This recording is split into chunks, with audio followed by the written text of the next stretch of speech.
Good evening, ladies and gentlemen, and welcome back to another edition of your Scottish podcast uh, with myself. There we go. I've already butchered the start. With myself, Craig, my trusted co-host Aaron. Aaron, how are you? Good, thanks, buddy. Thanks for Good, having good. me as always. Always. So, as you can see, my guest this week is none other, but he's wrestled for companies such as OTT, WCPW, Bleed and Gums recently, Discovery Wrestling, ICW, Target, Respect Pro Wrestling. He's held championships such as the CCW Heavyweight Championship, the AOW Tag Team Championship.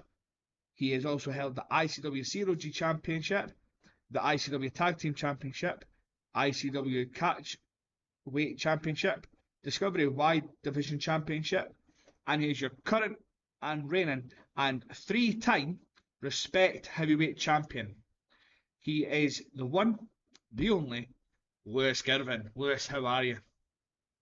Thank you very much, pal. I'm doing good. Yeah, thank you both for having me, and I appreciate the big intro. That was awfully good of you.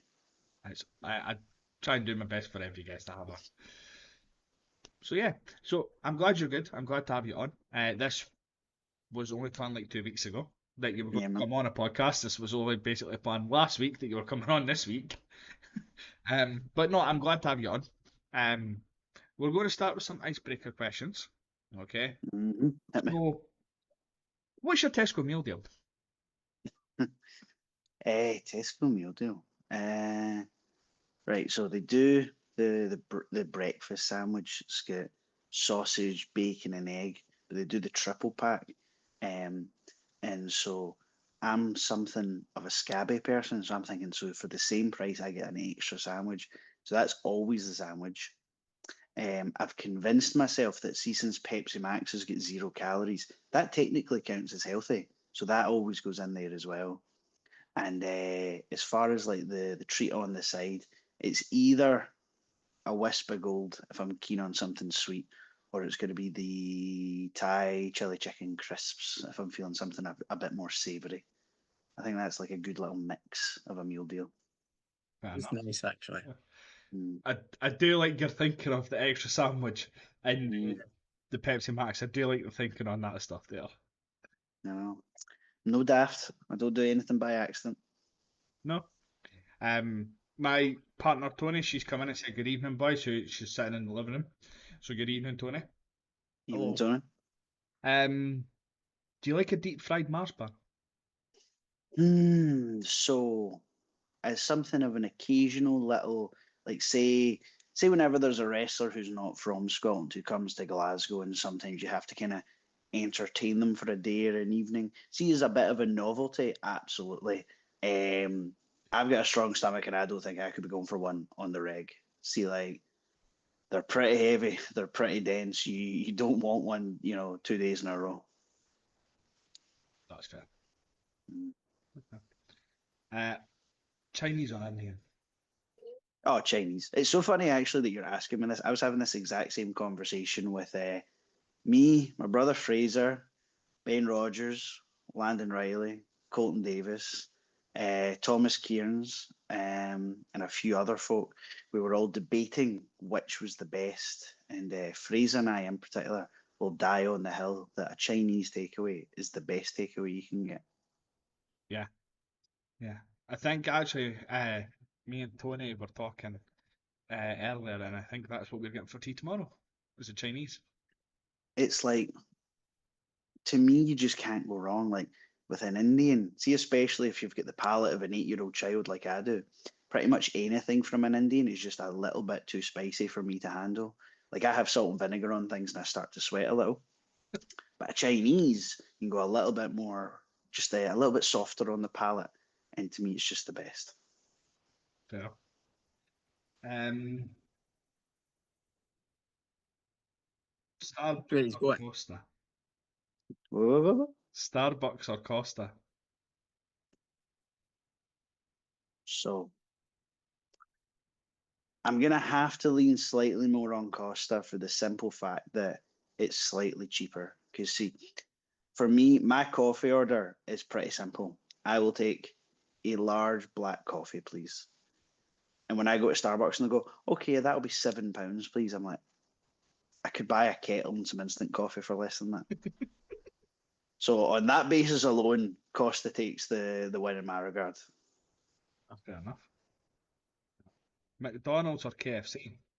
Oh, McDonald's every day of the week. McDonald's every day of the week.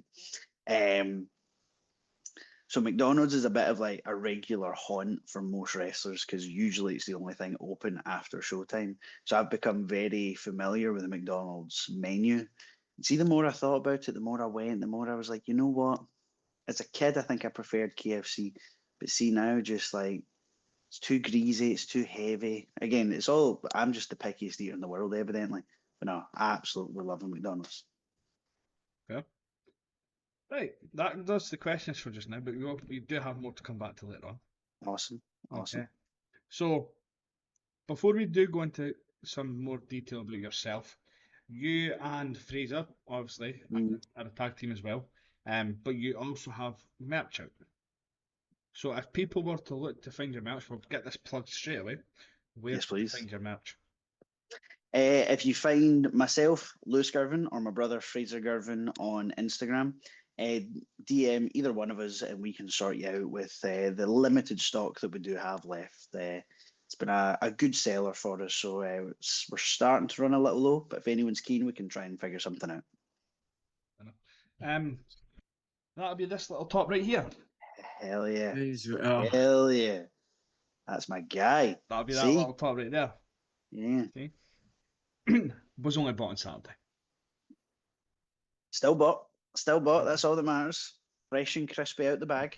Fraser, and I've not actually wore it till tonight either. I purposely kept it for tonight, and Fraser knew that as well. Surprised he didn't like that out the back. So let's talk about yourself now. So Please. you've been wrestling for a very, very long time, Yes, sir. okay, which is like 15 years. But you have been training since you were 13. hmm What made you get into like to be a wrestler? So it's kind of a roundabout way. I was aware of what wrestling was growing up, but it was just never really something that grabbed my attention. Like I'm just old enough to have like the vaguest, fleetingest memories of like the Attitude Era when wrestling was like the coolest thing on TV. But maybe just because I was too young, maybe just wasn't readily accessible enough. It really wasn't something that grabbed me until years later. Now I'm big into video games, always have been. So is my brother. Our mum used to work at Blockbuster, if you remember. And one of the perks of the job was she get free rents. Like she could rent stuff and didn't cost anything. Excuse me. And so just one weekend, a bit of a loss to do. It was actually my younger brother Fraser. He rented the newest wrestling game at the time. Now, bear in mind, it wasn't something that ever grabbed me. He'd certainly never talked about it. And so this was kind of just like, this really was the first introduction. And yeah, I saw him playing it and I thought it looked great fun. So then I had to go. And that kind of started the fandom.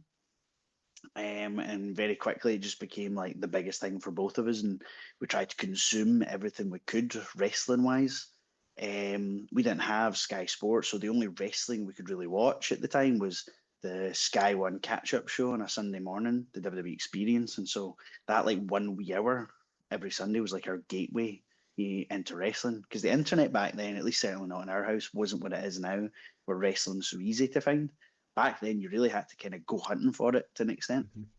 Um, so we'd watch the WWE Experience. I was still in high school at the time, and I would go to the library on my lunch hours and I would just read wrestlers' Wikipedia pages. I just wanted to like consume as much of this world as possible. And then about a year later, my mum or my dad, I actually can't remember which, showed me an advert in a paper for a local show. And that was kind of the first that occurred to me that, oh, wrestling on this level must exist, you know. They all have to start somewhere.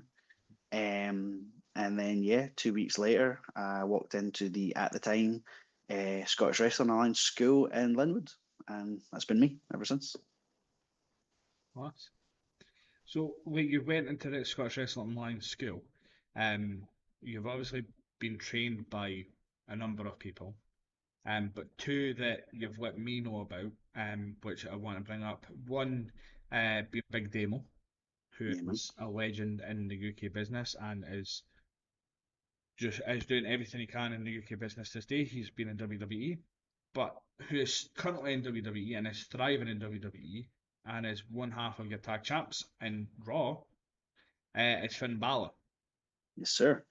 What was it like learning under they two? So Damo is the guy I will really credit as starting my training and doing a lot of it. And I think I've always had a bit of a kinship because in late 2008, when I started training, I don't know if it was the exact same week, but it was there or thereabouts that Damo took over the school. He became a coach around about the same time I started. So at the same time I was learning to wrestle, he was kind of learning to be a coach.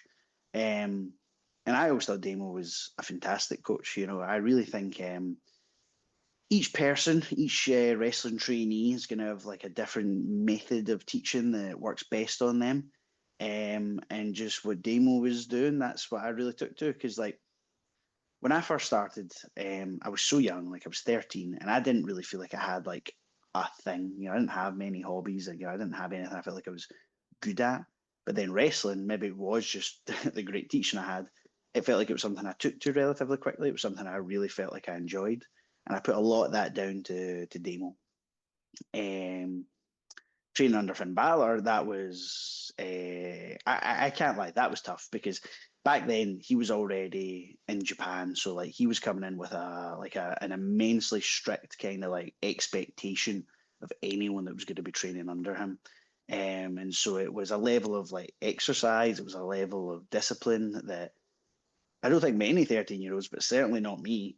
I didn't play like football or anything in school. Like it wasn't like I'd done sports.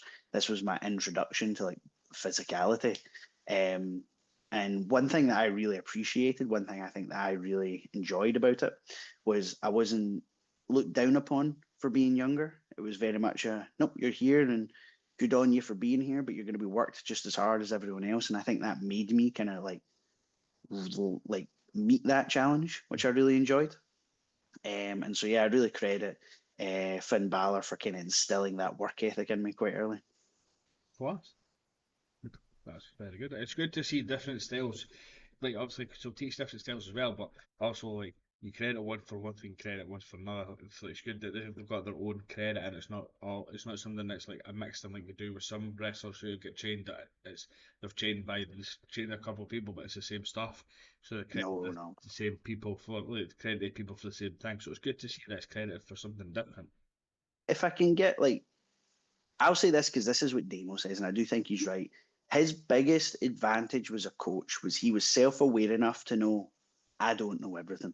And so he made a real effort. He brought in folk from all over the UK to coach, all over Europe, all over the world. Anyone he thought like, don't get me wrong, there's ultimately numbers at the end of the day. You got to keep a school in business, but Damo is very much it's not just about making money, it's about who's going to really benefit the trainees. And so Mm-hmm. he would bring in other coaches to join the school who were immensely helpful. He would bring in guest seminars. And it wasn't like it was one track mind either. He would bring in like folk from Mexico, folk from Japan, folk from America, folk from the UK, that not even just current guys, but like guys from like back in World of Sport. Like he really, really went out of his way to go, that here's the stuff I can teach you, but I'm going to get all these guys in to teach you the stuff that I can. And I think that's why, like, if you really look at it, Source, where the SWA school would become Source, and they have a sterling track record of the level of talent they've been able to turn out. Like a lot of immensely high level people came out of that school, and I think it all links back to Damo going, "I need help here." Yeah, no, I totally understand that, and it's good to see, and it's good that like it's something that thrived. Big time. Um, John Woodcock's come in and said evening lads, so hello John. Guys, if you are watching, please don't hesitate to ask a question. We'll ask Lewis a question for him to give you the answer that you're looking for. So please ask away as well as you're asking questions. So obviously you trained for a while. You've then come to make your debut, Mm-hmm. and it was a battle royal, and it was for it was the SWA Battle Zone Rumble. Hmm. Even in that for your first match, how did that feel coming into that? And what was it like when you found out you were going to be part of it? So, my debut was actually originally supposed to be slightly earlier. It was supposed to be a show in Bishopton that I just straight up couldn't make. So you can imagine 15-year-old me, I've been training a year and a half, and I have to go, I can't make the show, guys. Like that was tough. But when the Battle Zone eventually came around, I'm like, right, this is it. This is the day. This is because I would say roughly a year to a year and a half is about average to go from your first day of training to debuting, at least certainly at that point in time. But I'd seen a lot of guys start after me and then debut quite quickly. And what I didn't realize at the time, again, I was 13, 14, 15, we're talking about. I just thought I have trained there for a match. And I didn't realize that it was going to be tough to put me on a show because being quite visibly a child, to expect an audience to take that seriously is asking a bit much. Mm-hmm. So the guys who had debuted faster than me, these were all grown men. So of course they looked ever so slightly more the part than I did. But that had bred in me a little bit of no, like I've worked for this. I've really pushed for this, you know. And so I was super excited, obviously terrified as well. But just I'm not a naturally extroverted person, but it was so weird. I walked out in front of that audience, and it was like for the first time in my life, I was like, "Oh, this is what I'm here for." You know, it felt like the most natural thing in the world, Mm-hmm. despite wrestling being the most unnatural thing in the world. Yeah, no, I totally understand that. Um, Even with that, you went up against some big names in the business on your debut. You went up against likes of Adam Shane, Mhm. who's also known as Coach. Yeah, man. You also went up against Dickie Divers. There was Big Demo. There was BT Gunn, Falcon, Glendon Barr, Jam O'Malley, Mike Musso. All these big names. Red Lightning, who's not long come back to the business. Liam Thompson. These big names. It must have been good to go into a match with such big names in the UK business as well. Hmm. Yeah, no, one thing that I thought was quite cool, so I've been very open about this. A lot of folk when they get into wrestling, the person or the thing that makes them want to do it is usually something that they see in WWE or at least on TV. I was a fan of wrestling. I had been training for a bit, but like the thing that made me go, I want to be a wrestler when I'm older was actually seeing BT Gunn win the SWA title from Adam Shame and Lionheart back in 2009.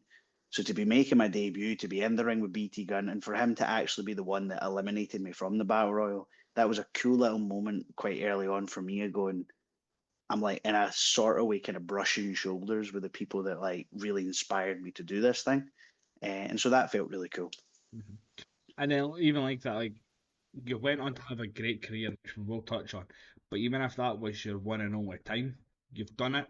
You've done it with someone that you inspire, that you've watched, that helped you, like made you want to get into wrestling, and to have that moment is going to live with you for a lifetime. For sure. Absolutely. My partner's come back in, Tony, and she said, I have seen Lewis twice, and he is such a good wrestler. I appreciate that, Tony. Thank I do try my best. Like, I've said this to you in person, which we will touch on, the stuff that you're doing with your brother, but like yourself as well, it's such an amazing, and it's just excelling it every time I see, like, I watch it and I follow it, and it's just, you're just excelling, excelling, excel. Genuinely, that does mean a lot. Like, it's been really cool getting to work with my brother. See, especially like, so I get into wrestling very young. You could argue maybe a little bit too young. But Fraser did leave it till a little bit later in life. He was like 23 when he finally had his first match.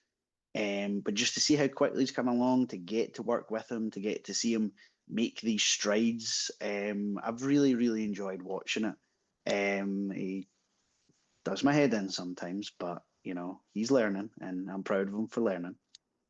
That's brothers for you. Yeah, a believe me, comment, I know. a comment has just come in from Claire.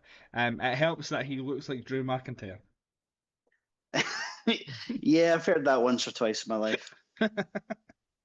So, like I've said to you before we came on, and we will go through matches, but it's more of who you went up against because you've been in the business for such a long time. We could be here all night, and we Hmm. don't want to take up all night of your time. We you've got working like in the morning and stuff like that, and you've got to get yourself set for weekends of shows and stuff like that. So we will go through our people that you went up against or you're tagged with, and we'll go around that way. So quite early on in your career as well, you got to tag. You were in a tag match, and it was SWA show again, uh, and you tagged with Joe Coffey. Now, Hmm. Coffey's been in the business in WWE and Hmm. been released. But what was it like tagging with Joe Coffey? Like, obviously, it's maybe someone that you were trained with maybe for a bit, but like you're tagging with someone who's excelled in the business as well. Yeah, so I think it was maybe my third or fourth match I tagged with Joe in what was actually his brother Mark Coffey's debut. So it's a funny wee like kind of melting pot there. Yeah, I always really enjoyed working with Joe. Like, again, he's one of the ones that like he started after me, but debuted before me, and of course he rocketed on to do so well. He was one of the ones, his brother Mark as well, actually. They were one of the two, probably the two main ones, actually. Them and Jackie Polo were the guys in my early days that I really saw going, right. They are, as far as folk coming out of source, they're kind of like the benchmark. They're up here, and that's kind of what I'm aiming for. So getting to tag with these guys, getting to stand opposite the ring to these guys, I always saw it as like a real, like, every time I did it, I wanted to do better than I did last time. And I really feel like over the years, it's quite funny how like as we all went off in different directions, Mark and Jackie would become a team. Joe Coffey would obviously become like the guy in ICW. I would go off more to work a lot at Discovery early on. Um, every time we would come back, I'd still, even years and years later, would still see it as the right. Let's see the measuring stick here. Let's see how we're all doing. And now that it looks like that they're all going to at least occasionally be back in Scotland, I'd really love the opportunity to kind of do that again, to kind of see what it's like now that they're almost on the other side. Yeah, I would pay money to even watch you and Fraser against Joe and Mark. I would. Yeah, That's worth admission 100%. alone. I Yeah. think there's something of a cool draw of an all brothers tag match. We could get KOE and make it a three corners thing as well. Yeah, you can indeed. Let's see who we can think of that we maybe get a four corners. We'll have a think about that one. We So, could try and get the Young Bucks back, but that feels like a bit of a stretch right now. Yeah, maybe just a tad of a stretch, but that Yeah. that would be cool though. So there's two people in the next one that I want to touch on. Hmm. It was a Cup Battle Royal. It was for NOW. Yes, Um, there's two people in this. There was Scott Rennick, who is a legend in the business, who big time. is retired now, and is such a shame that he has retired. I've been able to see him a good few times, so he's a great wrestler. But there is one, and we'll touch on Scott first before I touch on the next person, because I think the next person deserves to be touched on by himself. So, like, with having Scott in the business, what was it like for you? Because presuming he started before you, Big time.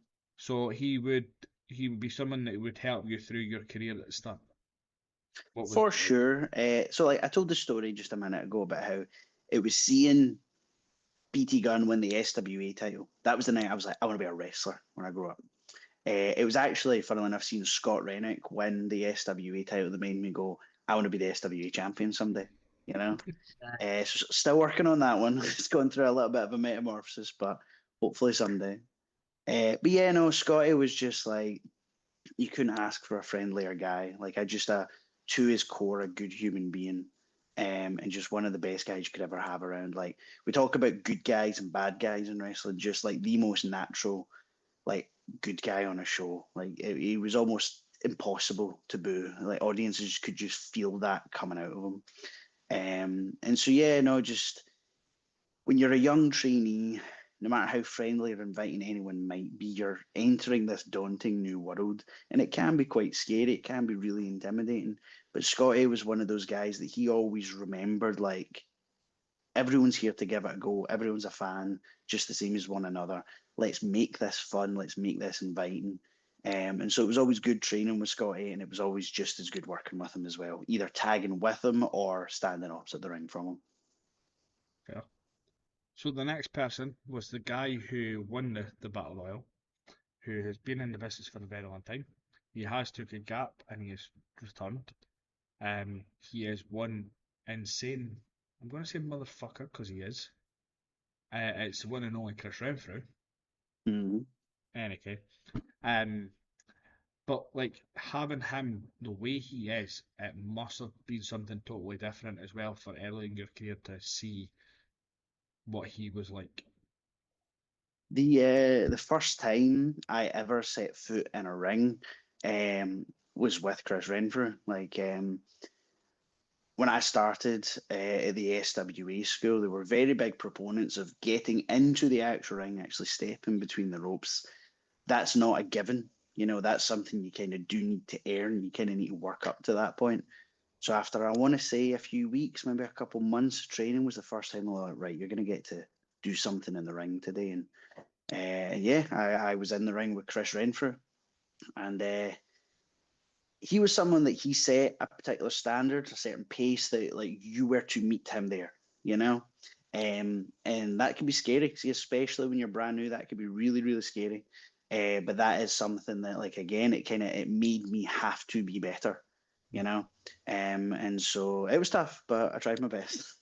Yeah. And that's all anyone asks for. You try your best, you put on a show, and you're there to give the fans a good night. For sure.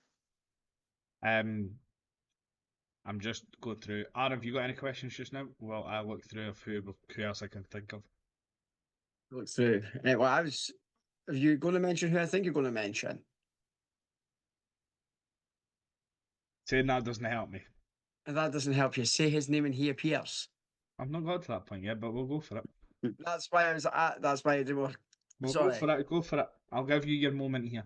No, it's fine. So obviously we seen Joe when he was in SWE and he went Mhm. as a local hero, and obviously we know what he's doing just now in NXT and TNA. But I did notice when I looked through some stuff, I'm jumping probably a big bit ahead for Craig, but you did go up against Joe Hendricks. So what was it like for you going up against him and seeing what he's doing in the business right now?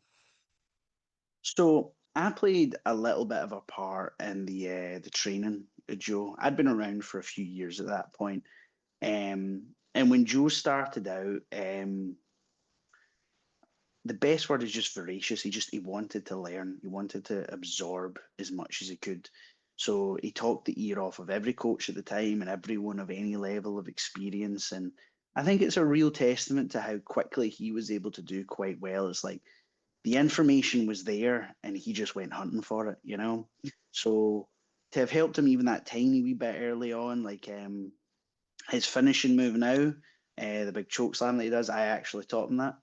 Nice. Um, and I only say that in so much as it's like there's a tiny little thing I gave that he then went off to the races, and I think that right there perfectly like encapsulates it. Like Joe is someone that was going to succeed. Joe is someone that was going to do well, and he was very very smart about how he went about doing it because he didn't do it any sort of like underhanded or backhanded way. He was just like, no, I'm just going to do everything in my power to get as good as I can at every aspect of this, you know. And so that was me helping him. That was Damo helping him. That was about a million other folk helping him, I'm sure.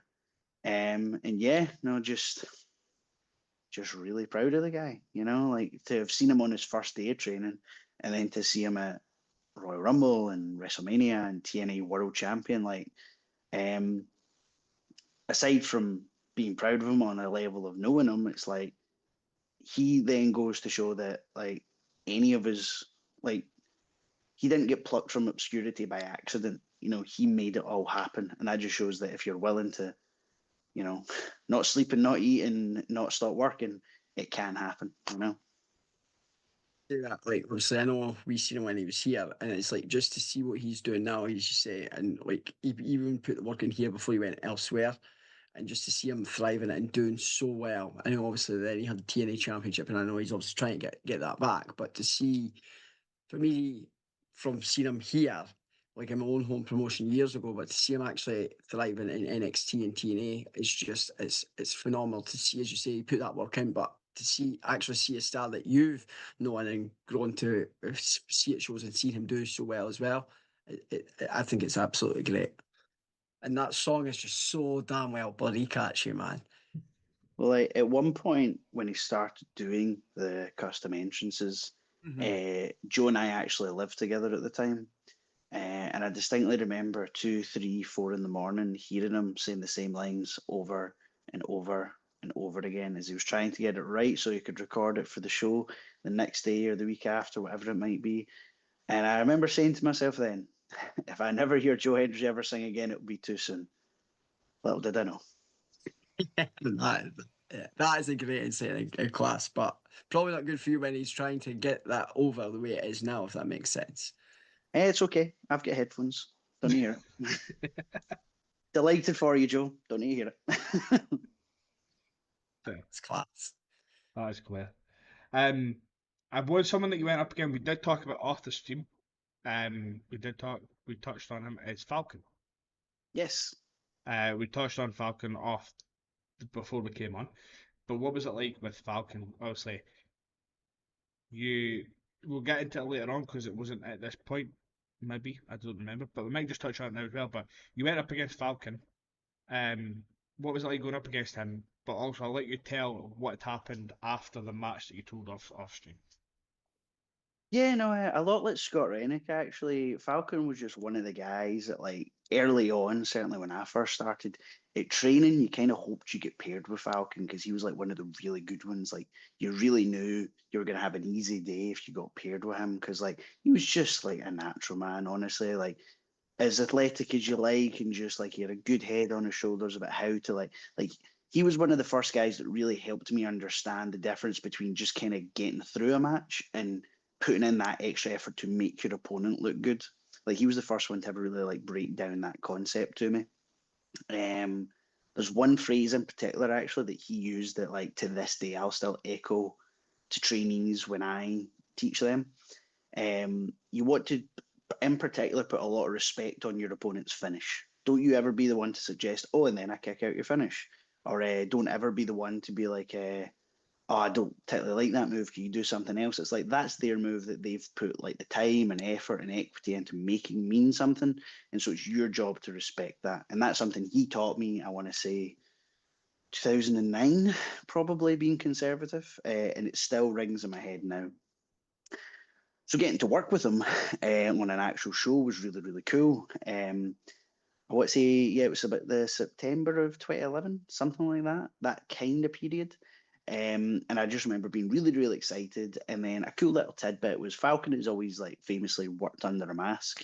And this was very, very briefly after the match. He took the mask off, and this was supposed to be like the real coming out party for Falcon.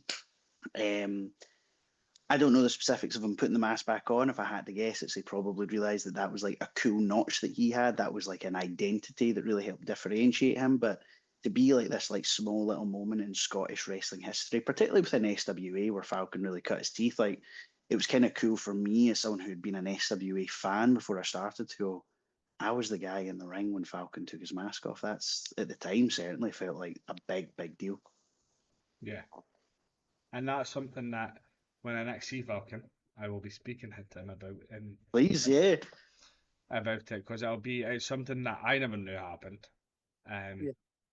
and about something that it would be good to get his side on as well. Please, yeah. I would definitely love to hear that, actually. Well, we do have him agreed to the podcast, so we might just wait until he comes on the podcast and we can make sure that we let Lewis know so Lewis is watching. It's a good shout, mate. That's a Please very do. good shout. Sometimes I think of good things. Sometimes Well, I don't know. you might be on my side. Someone else you went up against, Bobby Roberts. Hmm. Now Bobby is not wrestling anymore. Um, but he is still doing incredible things with respect. Um, but what was it like going up, being able to go up against him when he had his career? Yeah, so Bobby's actually someone I've worked with a lot in a lot of capacities. Like you mentioned earlier, um, when I was the AOW Tag Team Champion, it was actually with Bobby. And we would be the longest reigning AOW Tag Champ. So between tagging with him and then standing opposite the ring to him, I've actually worked with Bobby quite a lot. And yeah, he was someone that I saw him from his first day of training, and to see what he would go on to, he'd become one of the best traveled guys in Scotland. Like he was really, really busy for a good number of years. And it was just, I always thought it was so cool, man. You know, like seeing him go from, I remember I was there on his first match where he wore a bright orange singlet for some reason. Um, don't know who told him that looked good, but he went from that to then just really flourishing on his own. I thought that was really, really cool. And yeah, no, like I think he got way better than maybe he realized or he maybe got credit for.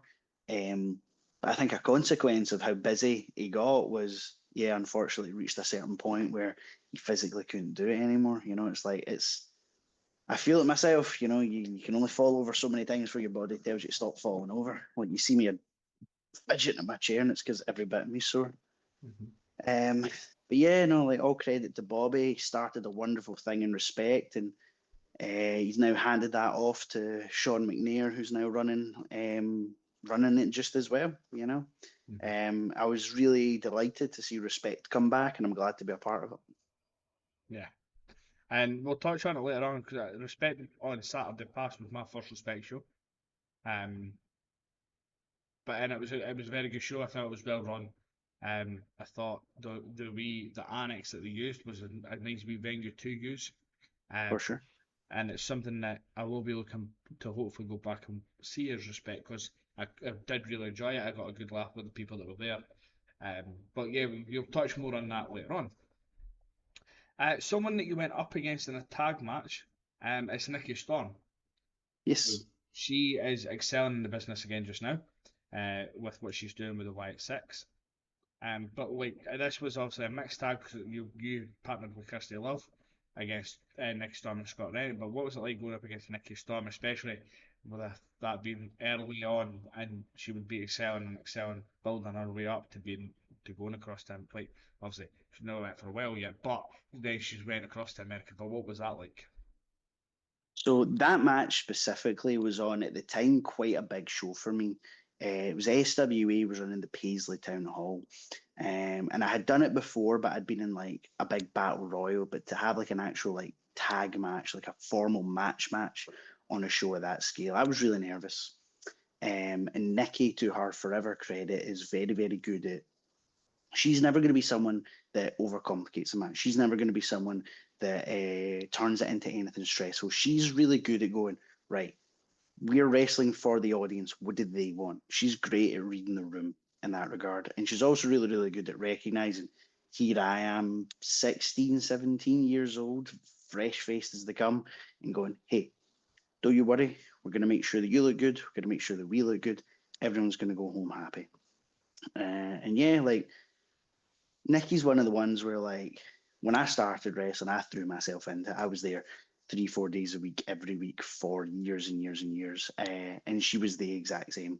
And so we trained together loads, and to get to be on what at that time was quite a big platform with someone that I trained with so much that I considered such a good friend, like, that was like a really cool moment for me. And I was really glad to share that with her. Good. No, it's good to like we've seen Nikki Storm a couple of times SWE, but we've also seen her at ICW before. She also went to go to WWE, and even that, like you had the even after the match, like she would have a laugh with the fans. I remember we were outside the ICW shops in Dundee, and we asked her for the photo, so we got a photo. She's like, right, she was like, you can't put that on Facebook, you can't put it on social media because I've not got my makeup on. And we were like, Yeah. no bother kind of thing.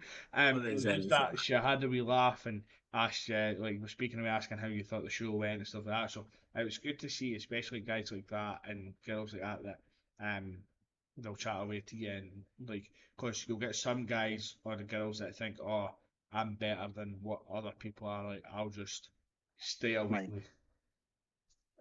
Like I say, that's where I think Nikki really excels. She was very good at remembering. Like I joke about this all the time with like folk I train now. Is it's like we as wrestlers, we are at all times in danger of disappearing up our own arses. Like sometimes you need to remember it's like you're not wrestling for yourself, you're wrestling for the audience. It's about giving them the show that they want. We can absolutely lead the performances. It's about us plying our craft. But Nikki was one of the early ones who really went, you need to remember they've paid the money. You know, they're sitting in the seats, we're in the ring. It's about us giving them something that they can enjoy, not us doing something that we enjoy that they couldn't care less about, you know? And so I think that translates in that she's forever been willing to give fans that wee 2 minutes, 5 minutes, whatever it might be outside a show to remember that that's a human that has paid money to watch you do your thing and they're just asking for 2 minutes of your time, you know? Any one of us would do the same thing if X person we admired was up there, you know? Yeah, and I think like you do see that a lot with a lot of the WWE people. Um, like we've been to shows where there's been ex WWE people on it, and even current ones that went back to WWE, like the time SWE back in 2016, Aaron, 17. 16, 17, was that not in Hell for Life Care at all? No, I'm not talking about Adler Community Centre. I'm trying to think He who you're talking about, but anyway, carry on. Cody Rhodes, Oh, right, okay, right, yeah. Around about that time, yeah, sorry. and he was When he was there, he was I can't remember what title he had, but he had a different title because whatever promotion he was with. Global Force. That's the one. Yep. See. There you go. Cody Rhodes, my boy, like for WWE, I was at WrestleMania when he returned. I followed his career for a very long time, so like Cody Rhodes, like and well, I know my stuff about with him. So, but yeah, he was none of the he was so nice. Like a lot of them that we've met have been so nice, but you do see a lot of videos online where you do get some of the big stars that are like, nope, that is it could be because they're keeping their heels their heelness going. It could be a number of things. It could be they've got stuff to do on that day or whatever. But you do see the odd one here and there, but the ones that we've met has been so nice and couldn't have given us any more of their time that they could because they just wanted to talk away and ask us how we are and find out information about us. Um, we have I had thought, Paul. I thought you were alluding to Mr. Galloway. No, but we have met him too, and he is nice too. Met him Um, twice, mate. I know. Mine and Aaron's pal Sean Sivright's come in and said hello, so hello, Sean. Oh, hi, Sean. And Tony, that is not true. Tony has just said that you love him more than me, and that is not true. That is, I'm sorry, I have to agree with Tony. You do love him more than you love Tony. Sorry, dude. Do you not Sorry, want to you do. bully me anymore on Sorry, this podcast? sorry. I'm not going to lie, you do. This But normally it's not about happens Cody with Rhodes. us, Lewis, It's so about it's Lewis. nothing new. Eh? That's all right. You guys have it out. It's fine. I'll be speaking to you after this. Oh, mate, we're already at anyway, so don't worry. um, you went up against another ex NXT person in the name of Jack Gallagher. Obviously that's early in his career as well, before he went Mhm. to WWE. But when you went up against him, did you think going up against him that he would make it in the business and get to WWE? Eh, truth be told, when I wrestled Jack, he had such a very specific act that he was doing. I mean, we wrestled 2011. I want to say we are going back quite a bit. And I think it's a testament to how much WWE would go on to change. Because when I wrestled him, the way he wrestled would never have flown in WWE, ever. At least certainly not from anything that they were presenting on TV at the time or ever had up to that point. So to then fast forward 5 or so years where not just Jack, but like all the kind of cruiserweights came in through the Cruiserweight Classic, I think it's a real testament to, WWE's openness to kind of showcasing different aspects of wrestling. And so they had him amongst, I believe it was something like 25 other guys who all wrestled ways that you probably didn't think you would ever see on WWE TV at one point. So, yeah, that was the only thing I could have thought of in terms of where he might have gone. Yeah. Now, the next person we have already touched on, but I'm wanting to touch on just a wee bit further because obviously you said that this person helped you want to get into wrestling, um, and you got to go up against him in other matches, but it wasn't just a singles match. So this was one where you got to have a match with him on like a one-on-one, but it's BT Gun. So what was that like for you when you found out that you were going to get to go up against BT Gun, the guy that you'd watched, that's who helped you get into wrestling, that's who made you want to get into wrestling. What was it like when you found out that you were going to be going up against him? So that was like the first match for me where it wasn't just that I was excited for like how can I say this? For ages, I had just been like, "Oh, what's that? I've got a match. I don't care what the match is. I'm just excited to be on the show." You know, that's how I really was for a very, very long time. This was the first time where it wasn't just the match; it was who it was with. You know, I'd been really lucky. I'd worked with a bunch of really talented folk before that, but like you say, this was someone that I was like, "No, he's like the guy that got me this far." And so it was probably the hardest I ever trained specifically for a match. You know, it was the first time I was ever like, right, I'm gonna devour as many BT gun matches as I can. I want to know precisely what he does. You know, it's the first time where I was like the gear that we wear in the ring. Some folk like big shows or big matches, they might buy like new stuff just for that. It was the first time I was ever like, right, this is a big match. This is going to be like a big like in my mind, this was going to be like the coming out party where folk were going to go, oh, Luke Girvan's quite good. So I bought brand new ring gear. It was the first time I'd ever wore like wrestling trunks as well. So I was like, on so many levels, it was a big, big deal to me. And I'm very glad to say that the match went really, really well. Um, it was for SWA, which at the time Big Damo was in charge of, and he would tell me that that was the match that made him go, "Hey, he's been working really hard." And so that was like the January of 2013, and I'd go on. 2013, I would say, was a very pivotal year for my wrestling career because I got to work with loads of super talented folk from all over the world, and I think that match with BT is the one that really kick-started that. That's amazing to hear. Like, not many people would say that that's where their career could start. A lot of people say that my career could start on that debut. But having you like say that you went up against BT Gun, you looked at a lot of matches for him, so that you knew what he did, you knew that there was ways you could counter stuff, you knew what you were going to be going into, and having that as your match where that kickstarted your career is something it's amazing to hear, and it's actually something that BT Gun, it's probably something that would mean something to BT Gun as well. I'm very glad to say that I've worked with BT so much, and I've shared this with him before. I said to him, I was like, "Look, man, like I hope you've enjoyed working with me because working with you has been like a big deal to me." And he seems to have always appreciated the sentiment, which is nice, you know. He often laughs because what I wore to that match, my brand new gear, he went, "You're just wearing the same stuff as me." And then as we talked about the match, and I was like, "Oh, I do this move and I do that move," he's like, "You're just doing all the same moves as me."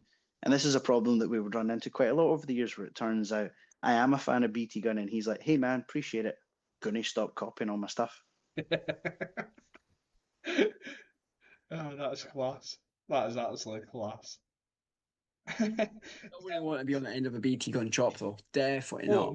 no, not a chance. Definitely not. So we see him on like what once or twice a month without fail, and it's just you say the way you fought against him and whatever, but you see him in the matches, and like as you say, he is the guy. It's just I love seeing him in the ring against whoever he's going up against because no two matches are ever the same. And yeah, I know you get No, that no, no. impression, but when you're watching BT, I'm like thinking, right, what are we going to get tonight, or what we're not going to get tonight?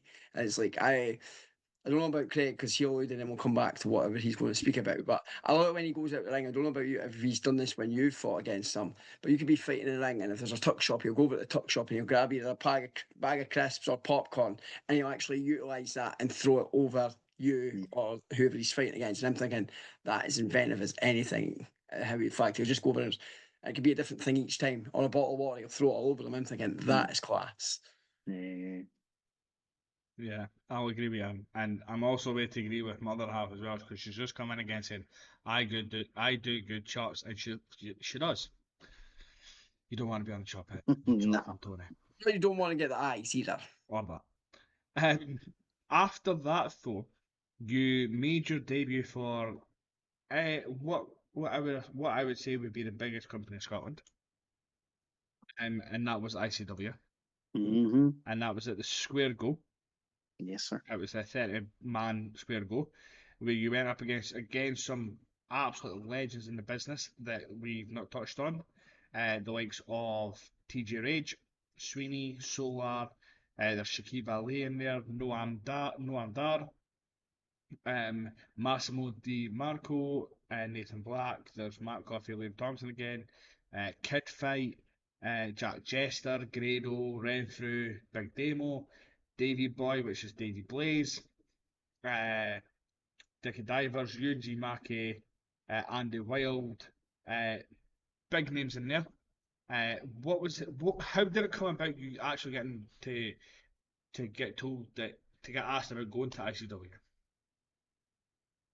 So by the latter half of 2012, ICW really had become like the hot ticket in Scotland. They were making a lot of noise, not just in the Scottish scene, but around the like British and European scene. This mental, like chaotic company based out of Glasgow. And Mark Dallas, who was in charge at the time, he wanted to kind of make that early investment in the future. He knew he had a lot of supremely talented guys on the shows then, but he was thinking 3, 5, 10 years ahead of time. He's like, who are going to be the guys that are going to be who's next, who's next, who's next, who's next, you know? So he went around a few of the schools, spoke to the trainers, and yeah, just a few of the names that get put forward. Like I debuted the Square Go 2013, like you say, but that was Solar's debut as well. That was Sakib's debut as well. That was Massimo DeMarco's debut as well. So there was a lot of fresh names in there. And it wasn't like we were just thrown in. Like ICW advertised the fact that, hey, these are standout trainees from across Scotland who are getting this opportunity in the Square Go. And I thought that was really cool because they could have so easily just thrown us in as these like nameless, faceless Mm-hmm. kids. Basically, we were all quite young at the time as well, and went, yeah, just kind of figure it out. But I think by advertising us as, hey, these are new wrestlers, the audience were equipped that when we then came out, they were just that little bit more inclined to go, all right, then let's see what you got. Um, and yeah, no, that was far and away the biggest opportunity I'd ever had at that point. You know, like I'd gotten to do like the All Star Wrestling summer camps. I'd gotten to wrestle quite a lot of high profile people, but in terms of like the scope and the scale of ICW, particularly at that particular moment in time, was massive, you know, and I was very, very aware of that, you know.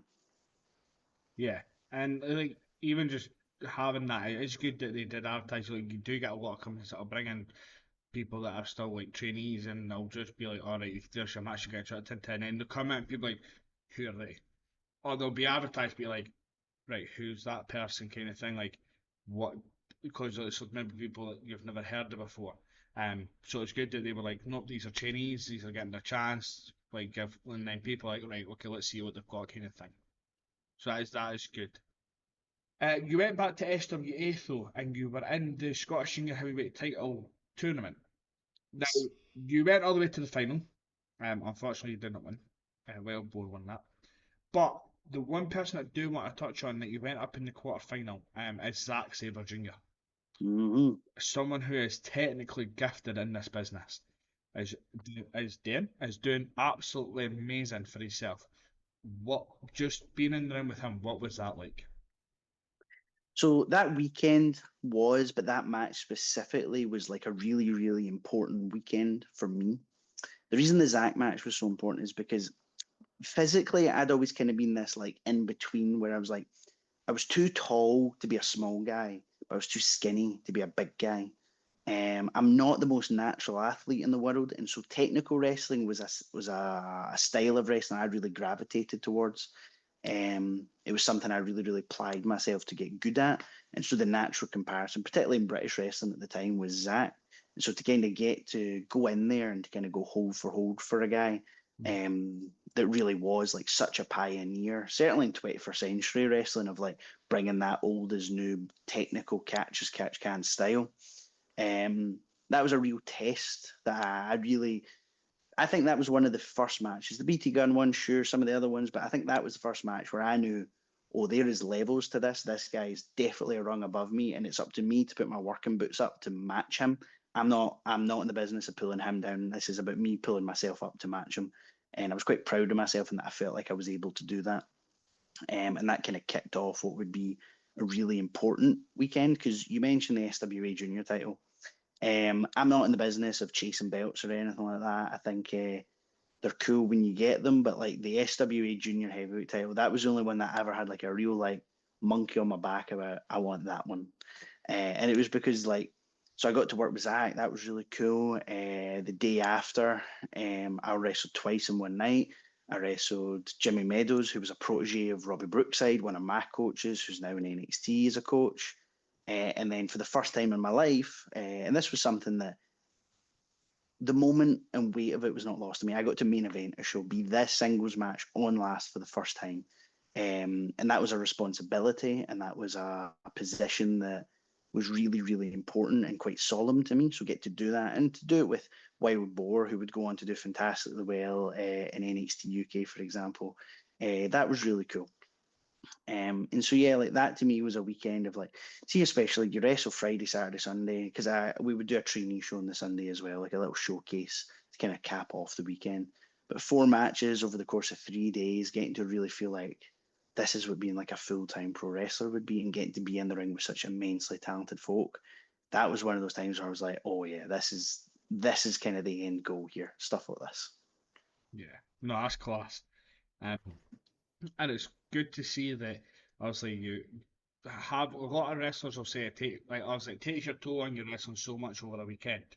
Um, but it is good to see as well that it shows that the business trusts you as well, having you one go for the vacant title, and be the main event.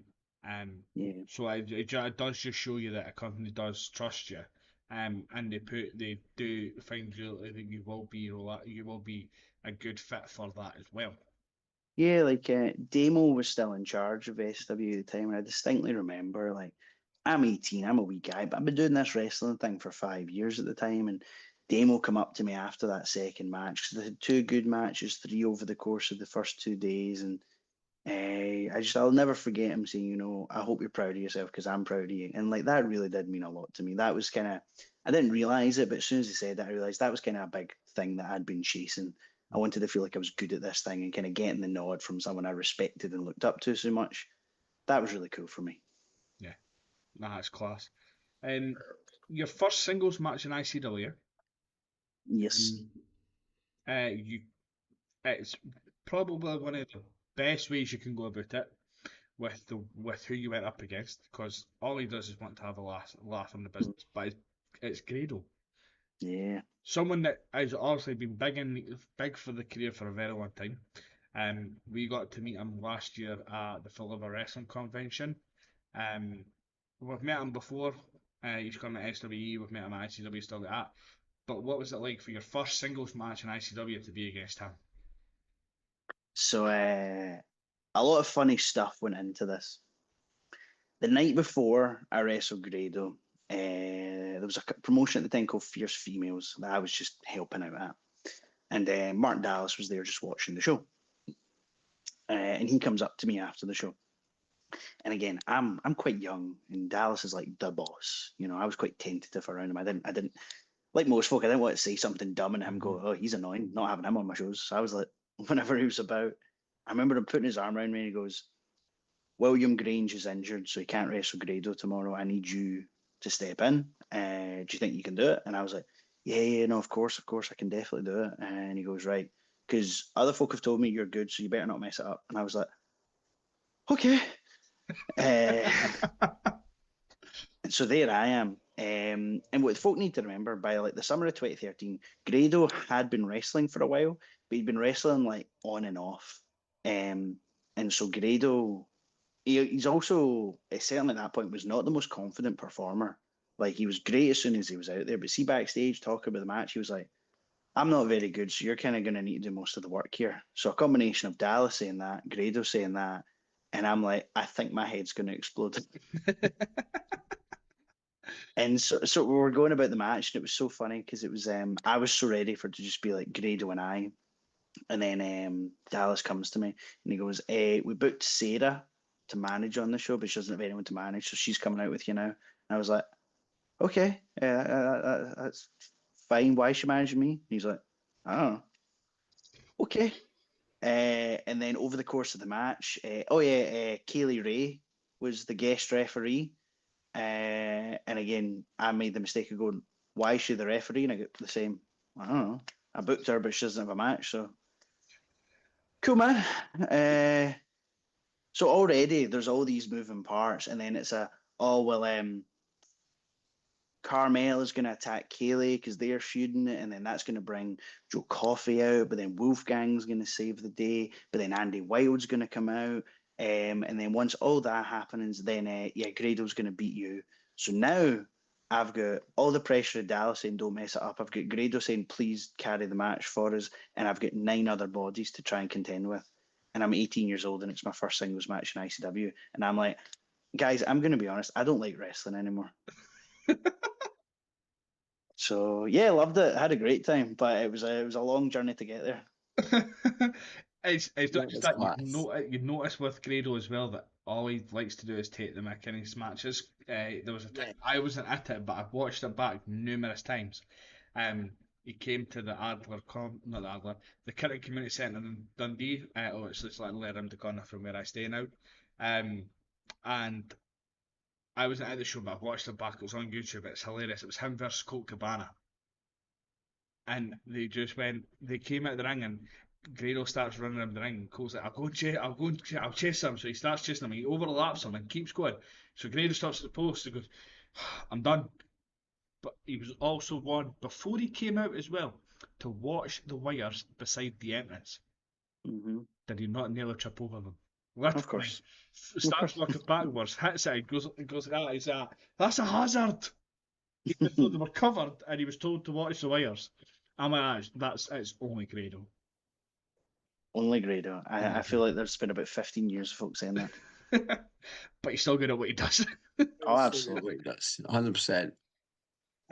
But yeah, that it's class to hear that you're like one person's telling you one thing, one person's telling you another, and then you've got oh yeah, but now this is happening, this person's coming in, this person's coming in.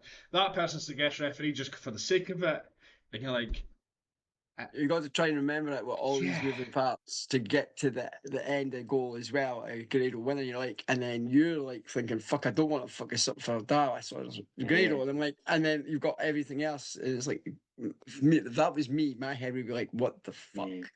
My head would The be, big one for me was even by that point, everyone kind of knew Grado was catching on to a broader audience than any of us really were at that time. And so I distinctly remember going, I hope I'm not the match that makes folk go, oh, that Grado guy's not very good, is he? I was like, "Oh wow, oh, wow." that does put a lot of pressure. Uh, It's 100%. Tony's come back in and she says, I love him. I will never forget who he said I looked like. Do you remember that, Aaron? No, I can't. So you met my other half on Saturday. At FTLO last year, we were speaking away to a mate's table, and he basically turned around and said that she looked like Piper Niven, okay. with the way her hair was and Hmm. that. So he's like, "Oh, you remind me of my pal," and like, I'm not going to say a real name because it's not. Uh, People do say it. Sometimes it does slip out, but we try not to say the real name, but he was like, "Oh, you look like my pal so and so," and she just looked at him like, "You mean him like Piper Niven?" And she went, Yeah. "Oh, all right." And like other people kind of said, "Well, oh yeah, you do, like here and there kind of stuff," and that's what she said. Like she'll never forget that that's what he said. Um, Someone that you went up against for at SWA, and it's someone that we have got the privilege of seeing a lot before he retired. Um, and he was very creepy at some points. But it was the one and only Martin Stallion. Yes. So Martin, when he was in, before he retired, when he was part of SWE, would go through a gimmick of where he would be like a very creepy, like, I remember. Oh, yeah. and it was a great gimmick. I loved the gimmick. I thought it suited him really well. But what was it like for you against Martin? So I caught Martin before he got all spooky. It was a four-way match that I had with him, myself, him, Dickie Divers, and Super Crazy, actually. Yeah, no, like Martin was one of those guys where he was such a natural athlete that everything he did in the ring, it just felt so effortless, you know?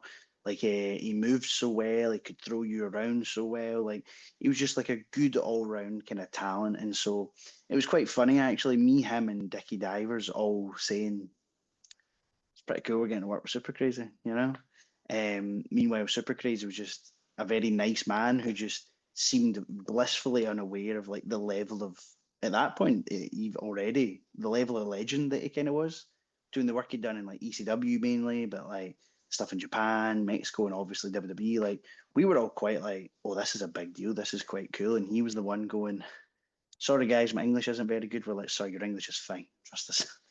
But yeah, no, it was quite cool getting to share that with Martin because he would sometimes come through to Source. I'd been to SWE a few times. So you kind of have that sort of like quasi work friendship. And so it was just like, it was a really nice sort of, this is pretty cool, isn't it? Yeah. No, that's class. Yeah, because I've just seen the Super Crazy one here, um, and it was just before you came and made your debut for SWE. So how did you come into SWE? How did that come about? And we'll touch on what you thought of SWE. So over the course of a little bit 2012, but mainly throughout most of 2013, SWE had kind of started reaching out to like other promotions across Scotland to bring talent in. And one of the guys that they were bringing in was Damo, who another bit of credit I really need to give him. Damo was never interested in kind of like just succeeding on his own. He really wanted to bring up the folk around him, be it his friends and peers that he looked across to, or to his trainees that he was definitely helping up. And I was one of those trainees. It was the very classic wrestling story of the promoter says to Damo, I need talent. Who can you fit in a car? And he's like, I've got this young guy, Lewis, if you can stick him on. And that was how it went. And so, yeah, if I remember right, it was myself, Piper Niven, Claymore, and Jam O'Malley in a four-way. I'm 99% sure. Um, you have three out of four, right? Claymore, yourself, Jam O'Malley, and it was Ian Ambrose. Ian Ambrose, yes. Why did I think it was Piper Niven? I've landed in my head more than once. I think 3 out of 4 ain't bad. But yeah, that was your debut, and your four-way where Claymore did it. Hmm. As well with that, we're going to touch on again someone that you have went up against. Someone that I've had the pleasure of meeting. Um, uh, but it's Jonathan Gresham. Yes. Like having like obviously there's more people. There is one match that I will come to that I do really want to touch on that you've done for Discovery, but I'll touch on that when I get to it. But like how you went up against Jonathan Gresham. What was that like for you? But what is it also like getting the chance to go up against these international talent, especially like ex-WWE, but also like the ROH guys and that as well? What's that like for you? So I'll talk about what it's like working with guys of that ilk, guys from like kind of the outside coming in first. I always saw it as a big responsibility, you know. Whenever an outside talent, particularly one from overseas, was brought in, it was always quite oh, that's quite cool, you know, like they're going to bring a level of fan recognition, a level of excitement that, you know, it's quite hard to generate when you're a local talent that works the same kind of towns and crowds all the time. If you wrestle in front of the same folk all the time, you develop a good relationship with them, but then they know who you are.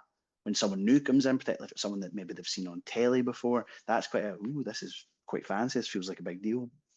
And so I always took it as a responsibility of going, I don't want them to come in and for the fans to go, oh, that match wasn't great. I wanted to match them in that regard.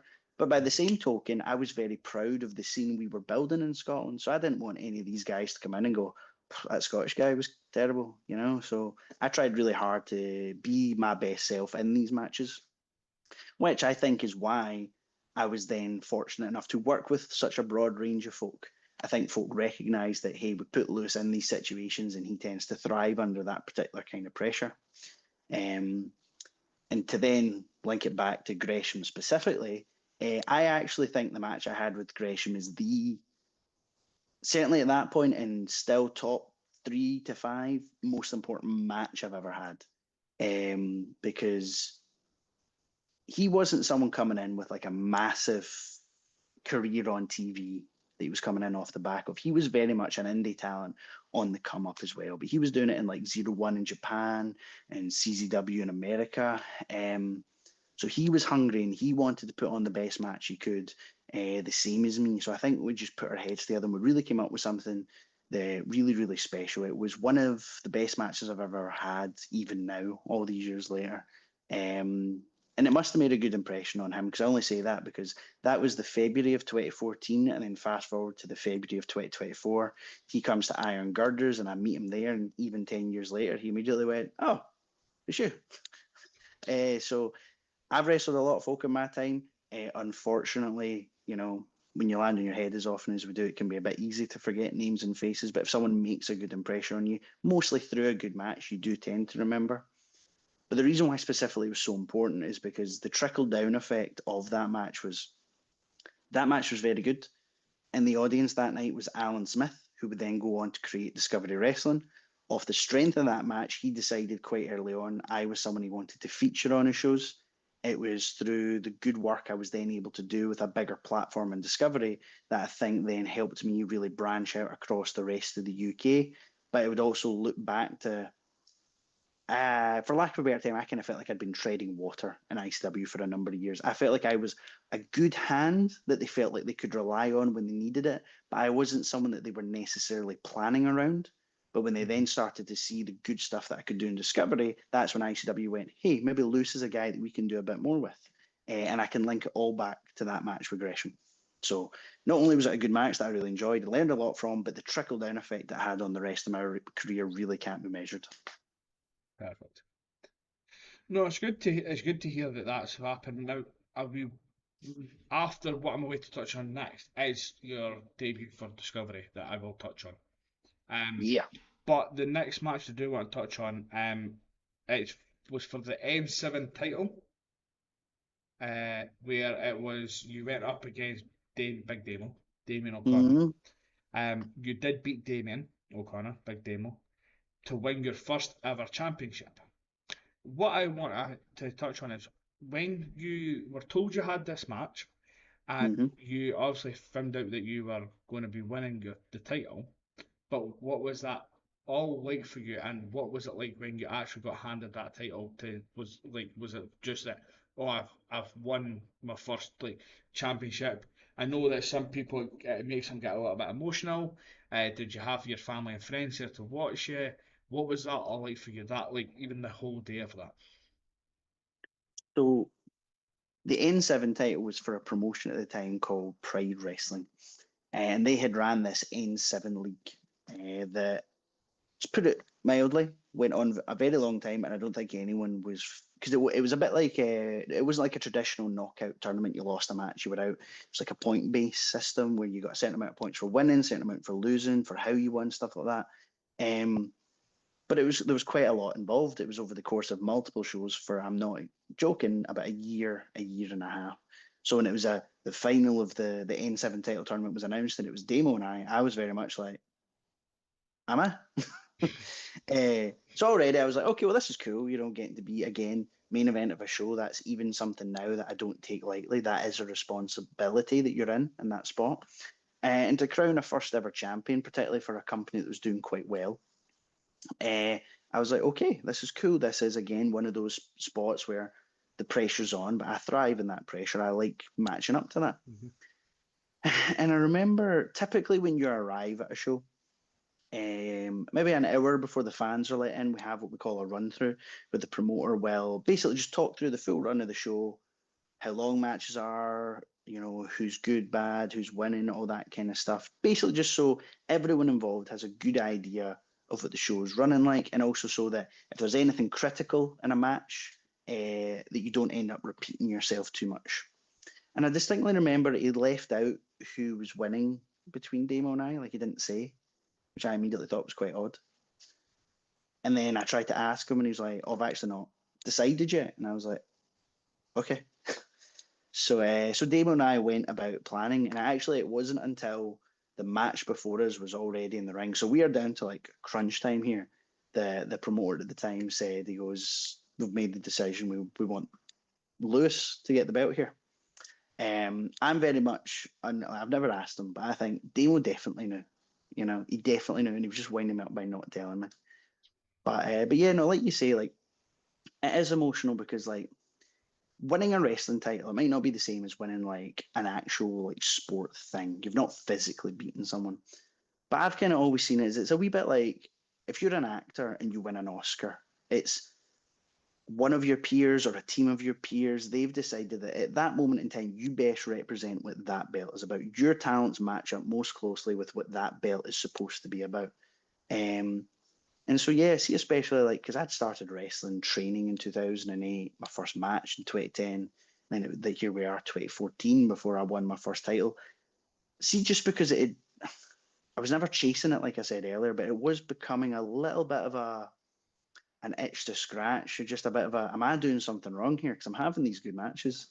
But then to finally get it, it was an emotional day because I'd kind of went just in the off chance, I invited some of my friends and family. And so, yeah, to kind of just get to finally do that cool thing, to kind of get, again, that little nod of recognition. See, especially Damo, because he would have been within his rights where he was in the pecking order where I was. He could have easily turned around and went, no, I want the belt. And the promoter might have very much went, yeah, sure. But Damon going, no, Lewis has worked hard. Lewis deserves this. The promoter going, yeah, you know, you're right. Lewis has worked hard. Like the kind of respect and acknowledgement of your peers, I think, is something that every wrestler kind of wants to an extent, because it means you're good at what you do. And I think that's ultimately why, you know, we don't get in this to be rich or famous. Most of us, you know, that's a possibility. But the one thing is, you can strive to be good at your craft and to get that acknowledgement from folk that you look up to and you respect, and sometimes in the way of getting a title on a show. That's pretty cool, and it certainly was for me. Class. And it's not many times, like even that's your trainer as well saying you've worked hard. So he's acknowledging how well you've done and how far you've come as well to say, nah, it's Lewis's time, let's let him win that title. So it's good to hear that even he was in agreement as well. Like you said, he could easily went, nah, I want it. But he's went, no, give it to Lewis. Mm-hmm. So it's good to see that as well. So then we'll touch on your debut for Discovery. It was a four-way elimination. Mm-hmm. There was yourself, Damien Daniels, Ian Ambrose, and the one that I do want to touch on because I noticed this earlier on as well is you went up against Chris Sabin, who is now in Mm-hmm. WWE, who's been big in Yeah. TNA and stuff like that. So what was it like going up against like Chris Sabin, someone who's been big in like TNA now in WWE? So this one was really important for me personally, not only because it was Alan had started Discovery and he made it known to me. He goes, "Hey, I really I want to build around you." So I was like, "Right, I'm turning up with my working boots on." And then to be in the ring with Chris Sabin. So, like I said earlier, we didn't have Sky Sports in my house growing up. So my brother and I, for us, when we discovered that you could watch, like TNA had a weekly show that was on British TV for free, we were like, amazing. And we immediately became like the biggest TNA fans. And a huge part of that was Chris Sabin. You know, like in particular for me, like I said, I was never the biggest guy. So seeing someone that was a bit on the smaller side that wrestled this like the most anti at the time WWE style. It was so fast paced and innovative, and it was just like cool and different. Like to me, I was like, oh, the Motor City Machine Guns are like the coolest guys in the world, you know. And for whatever reason, Sabin had always kind of been my favorite of the two. Um, so see, especially when he came back from his double knee injuries and he beat Bully Ray for the world title. Like I remember, I was probably at the absolute height of my TNA fandom at that point, and so to then fast forward a year or so and to think I get to debut for this new exciting company and to be in the ring with this guy that like I do really look up to in such a regard. Like to kind of give you an idea, in my entire time in wrestling, all the cool folk I've ever wrestled, I've only ever asked two guys for a photo, and Chris Sabin was one of them. So like this was a big, big deal to me. And yeah, just win, lose or draw, I was just like that. Went back to that. I'm just happy to be on this show and in this match, guys. You know, I'm happy to do whatever we want. And Chris could not have been more helpful, more encouraging. He did a seminar at the SWA school as well the day after. And so to just really get to kind of pick his brains and figure out how he went about becoming the talent that he did, I found super helpful. And it's still stuff I call back on now. Plus, as someone that like, and TNA Motor City Machine Guns was my favourite tag, and even seeing them in WWE, I still wish they had their normal theme. Because Yes. it was like watching SummerSlam weekend and the music cat, and I'm just like thinking in my head going, it would be so much better to get Motor City. Hell yeah. I was like, I missed that. Yeah, man. But we were lucky, me and Aaron were lucky when we were still in TNA, when TNA did their tour in the UK last year, the year before.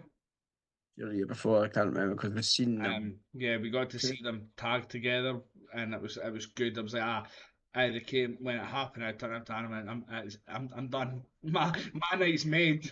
I was like, Yeah. I've seen my favorite tag team go together, like wrestle together. I've seen it in real, and even that night as well. Jumping off of the subject of the motorcycle machine guns, but even Grado was there that night, and just hearing the place pop for Grado when he made the entrance, and for like a prayer. It was amazing. It was such I a think good you were night. going for Motor City Machine Guns and I was going for him. So there we go. We weren't in the same match. But when he got his pop, he'd done that. Oh yeah, no, I was popped for that as well. But yeah, Motor City Machine Guns was my favourite part of that night. Lost where it was now. I don't know. Oh yeah, so ICW in 2014, Hmm. you got to get a chance at the heavyweight title. Yes. This was right at there was just right at the end of 2014. You got the chance at the heavyweight title, and you went up against Drew Galloway, Drew McIntyre. What was that like having the chance to go up against him? Obviously, he had already been in WWE. Yeah.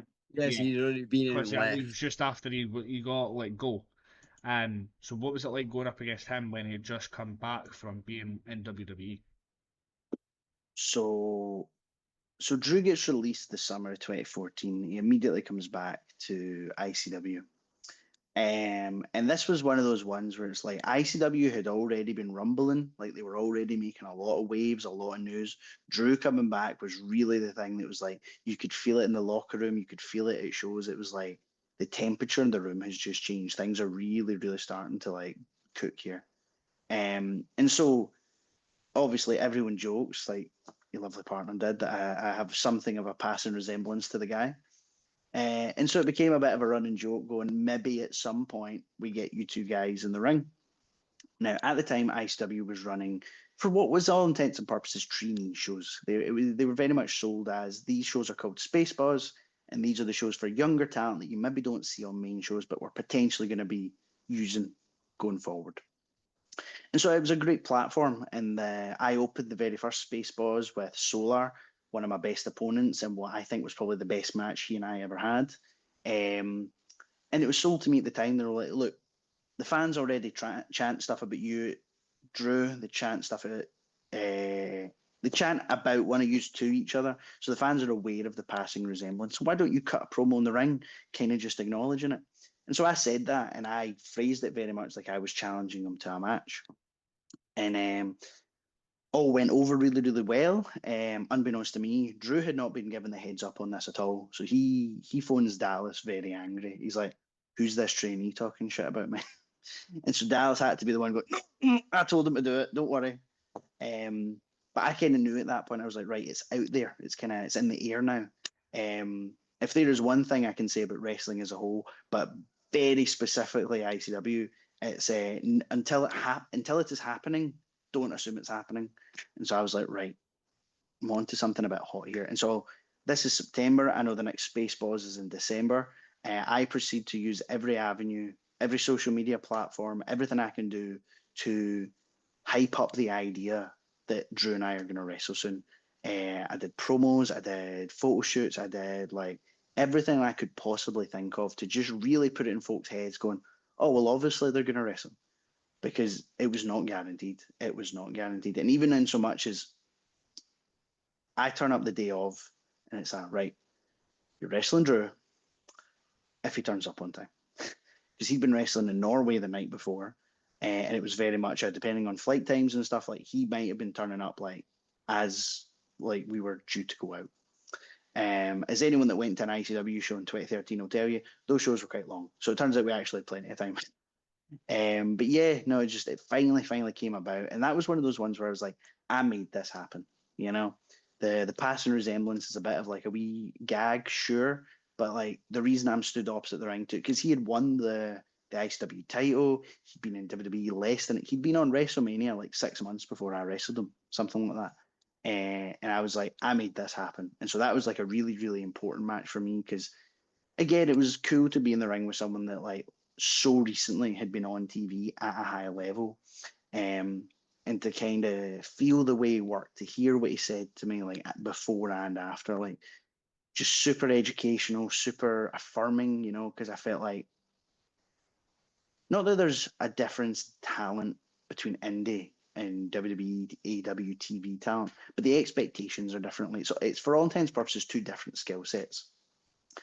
I felt quite confident that someone at an indie level I could have a good wrestling match with, but to know I could go in there with someone who was such a WWE style wrestler and still match that as well, that to me made me go, yeah, I actually think I know what I'm doing here, and to kind of get the sort of nod of approval from him again. I keep coming back to that. It's like to have someone of Drew's caliber and level go, yeah, you're all right. You know, you're doing the right thing. That made me go, sick, cool, like feeling pretty good about this wrestling thing I'm doing. Mm-hmm.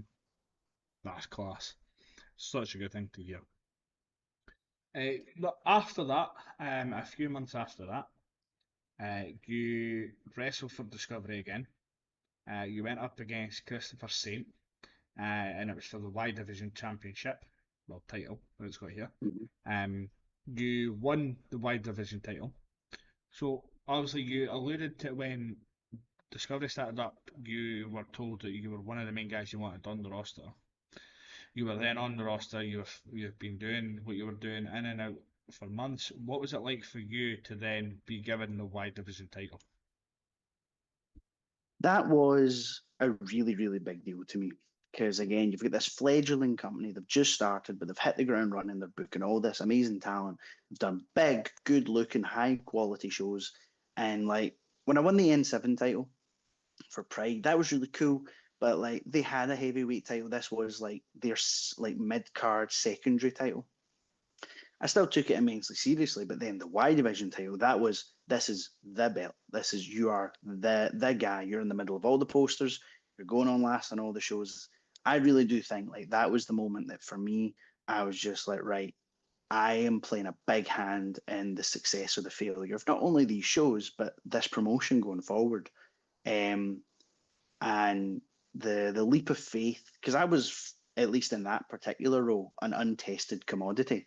I wasn't someone that any promotion had ever put that kind of stock and that kind of faith into. So I went, I am going to go so far above and beyond in every regard I can, um, for Alan, for Discovery, to try and make it that me having this belt, I'll leave it in a better place than I found it. And it's one of those bodies of work that I'm super proud of what I was able to do in that time. I got to work with other top guys in Discovery like Joe Hendry, BT Gunn, Joe Coffey. But I also got to work with guys who were maybe still on the come up, people like at the time, like Dan Rogers or Lucha DS. I remember distinctly working with them. Throughout the latter half of my time with the belt is when Aspen Faith and I, who had been teaming, we kind of started to sprinkle that into Discovery.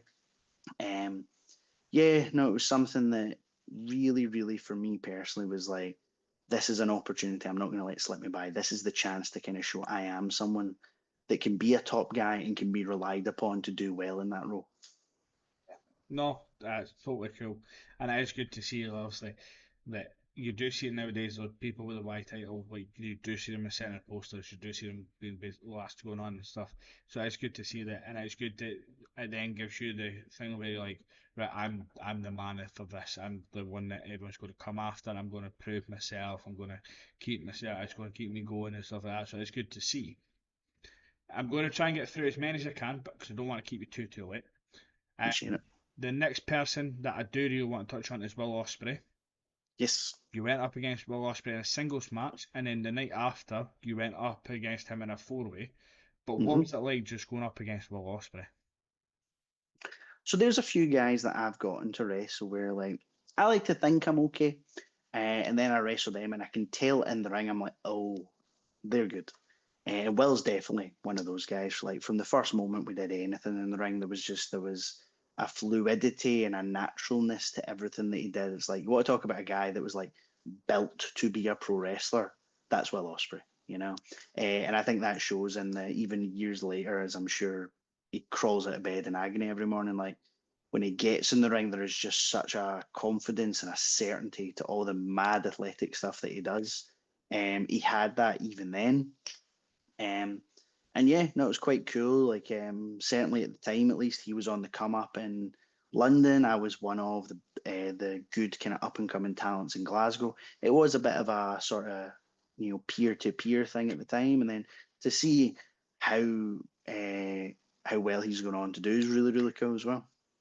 Yeah, it is, and I love watching him when he's on AEW, and it's good to see what he's doing as well. But the travel must take out of him, but you'll be getting used to that. Next person I want to touch on, and it's someone who's not here anymore, and it's someone that I always like to touch on when people went up against them or tagged with them, um, and someone that should still be here in the business to this day, and that is Lionheart. For you, what was it? What was the privilege like for you to be able to wrestle against him before him passing away at such a young age? And I always say he should still be here today, living this life that he's been in for a long time. And it's a shame that he's not here. But what was it like for you? For a privilege for you? So Lionheart's someone that I owe a great deal to because I'll never forget you mentioned Discovery. There was a Discovery show where he and I were in like a pre-show meet and greet with the fans. But in that same meet and greet was the Young Bucks, who it was their first match in Scotland. So needless to say, the fans were not particularly interested in speaking to Lionheart or I all that much. And so we just kind of got to talking. I'd done little bits and pieces with him. Like the second square go I was in, he was like, "What do you want to do?" And I was like, "Can I hit you with a super kick and the rock bottom?" Because those were his two big moves that he did. And I'll never forget, he gave me a look like he knew what I was getting at. Like, "Can I hit you with your own stuff?" And he was like, "Aye, okay." And it was the first like big reaction I ever got in ICW where the folk really came up. It was the first kind of like little moment that I had. And again, he could have so easily went, "No, you're not doing that." But he recognised that it was a little thing I could do that would potentially make me as someone that he could then work with. But in this meet and greet for Discovery, he was just talking to me about wrestling. He was like, "What do you want to do?" And I was like, "Honestly, man, I just want to work as much as I can. I'm trying my best. Can I get out there? It's tough." And he was running shows under Pro Wrestling Elite at the time, so he was like, "Well, tell you what," he goes, "I could put you on the pre-show for my next show. And whenever I do a pre-show or whenever I do my once-a-year Rumble, he goes, I'll really try and keep you in mind." And see, to his absolute credit, for the last like 3, 4 years of his life that he was still running shows, he held true to that. That could have been a one and done little conversation to kind of pawn me off. And instead, that was something that he gave me my word, and completely independent of me, he kept it. And I think that's a real testament to the kind of person he was. More specifically, I think when I started in ICW in 2013, and for those first few years, I was a bad guy. And I really, really struggled to kind of find my footing. The audience just didn't seem to take me. And then in the early 2016, I became a goodie.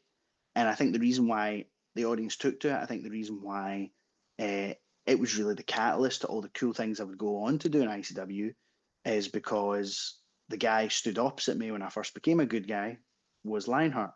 And he was so fantastic as that bad guy, as that like mean spirited bully making fun of this younger wrestler. I think he was so good at his job. That's what made folk go, "Nah, good on you, Lewis, for standing up to him." And again, at any point, he could have put his foot down and went, "This is what we're doing." And over the course of 2016, we wrestled 4 times, and every time he was like, "What do you want to do?" He goes, "I'm over." He goes, "The audience are going to be there for me anyway. I want to get you over. How can we do that?" And for him, at the position he was in, he knew he was in the conversation to be the world champion in the near future. For him to take me, someone that, yeah, I'd been wrestling a while, but I certainly didn't have much leverage within the ICW sphere, for him to go, "No, you tell me what we're doing." Like that really emboldened my confidence, but also I think is a testament to he was really smart. He knew he didn't need to worry so much about him. He knew that he was going to get himself over doing his bits. What was the best way that we were going to help me? And he had the foresight, he had the humbleness, and he had the generosity to go, let's figure it out as a team. What do you want to do? And I just can't say enough good things about him. You know, I really like. I owe him as the tip of the iceberg. Yeah, to be fair, everyone that I speak to about it, all they have is good words about him, which shows what a testament to the business he was. That's a big word for me this time, mate. Yeah. But yeah, it shows what a testament he is to the business, and it's just probably it's one thing that I'll always say, and I'm always got that I never got to watch him wrestle live, or even meet him and just thank him for what he's done for the business as well. But it's always good. I love hearing people's own stories about him. It's something that no matter who comes on the podcast, I'll always bring up Lionheart if I know if they've went up against him or they've tagged with him or and stuff like that. It's just something that I can't not bring up every time. Um, the next person I want to bring up is Ricochet, who has been Yes. in WWE. He's now in AEW. He's doing so well with himself. But what was it like having someone that's a high flying as Ricochet is? So not just the man, but the show we had it on. You know, Fear and Loathing 9 for ICW, the first time they ever ran the Hydro. Like that was the last time I ever went into a match like borderline scared how nervous I was. Because like that was a night in which everyone had to hit a home run. This was the first British company to do like an arena. Like this was a huge, huge step. It was such an important night. And like you had like the international talent brought in. You had Kurt Angle, who like what more needs to be said about Kurt Angle? Like the audience were going to enjoy what he did, regardless of what he did. Same as the Dudleys, they were also on the show. Whereas I think Ricochet had a very good reputation amongst fans in the know of being very, very good. But I don't think he is pre WWE. I don't think he had quite cottoned on to the casual observer at that point. So we were a match that had a lot of expectation without the kind of equity with the audience of someone like say Dudley's or Kurt Angle. And I was very aware of that. I was like, and I knew, right, Ricochet, he's going to be fine. You know, he can do things athletically that I could only ever dream of.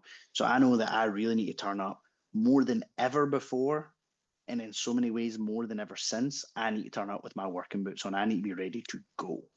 And I'm immensely proud of the match we put on. Folks say it is the match of that night. A lot of folks say, at least from a wrestling perspective, in ring physically, what we did, it's the best match ICW's ever had.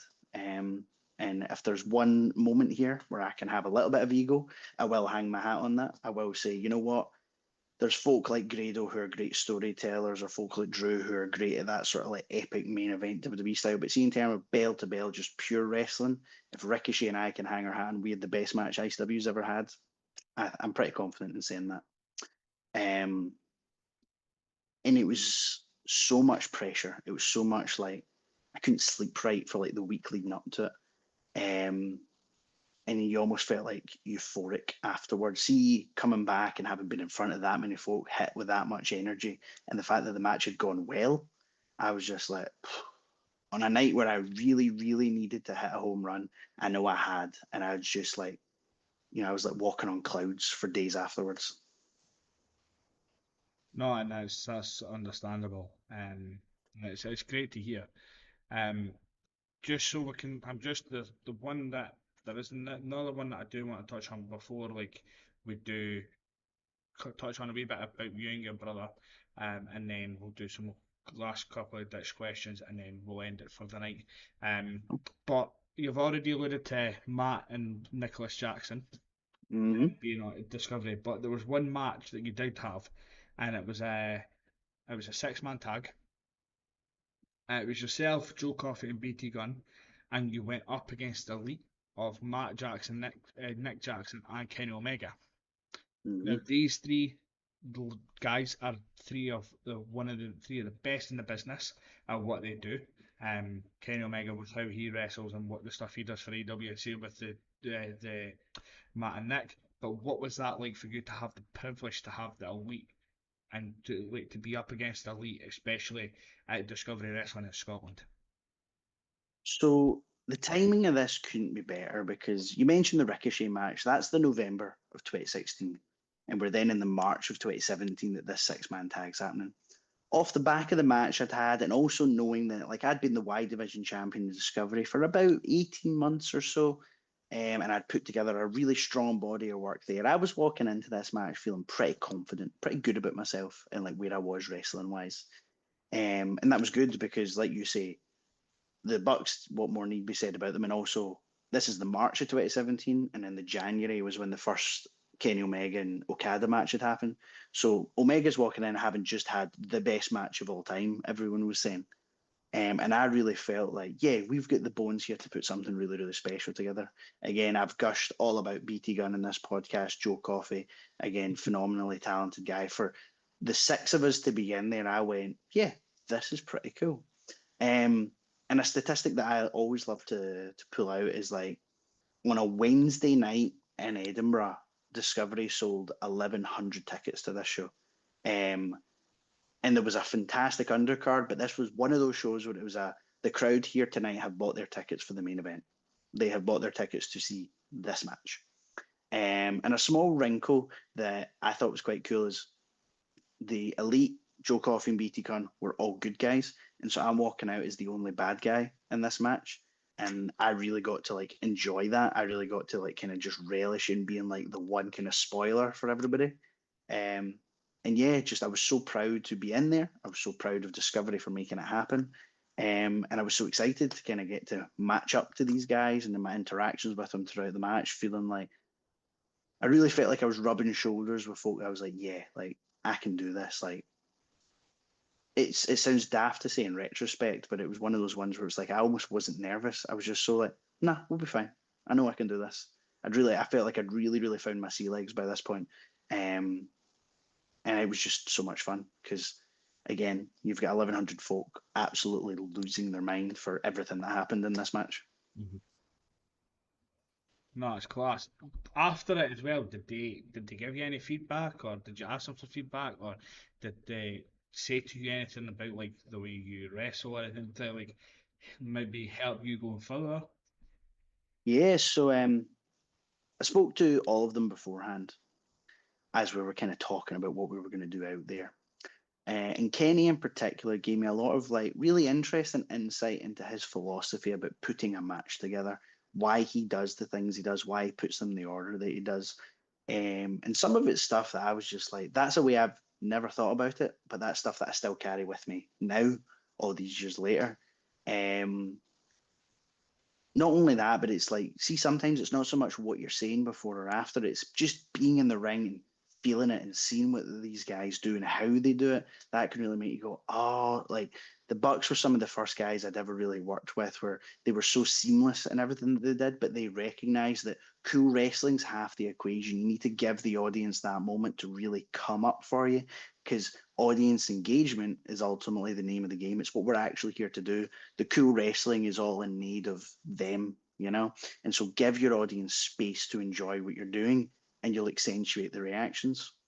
And then, yeah, afterwards, I was like, guys, I'm obviously just trying to get where you guys are.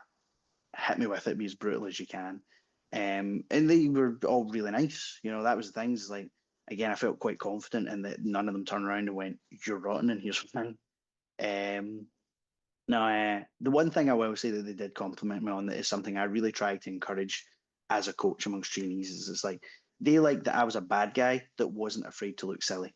You know, some folk when they're bad guys they try to be cool or they try to be like a badass or tough or whatever. It's like see sometimes depending on the show, depending on the match, your job as a baddie is to slip on a banana peel and look a bit silly. You know, particularly in a match where it's like I was tagging with two guys that were both good guys. Of course, they're not going to like me.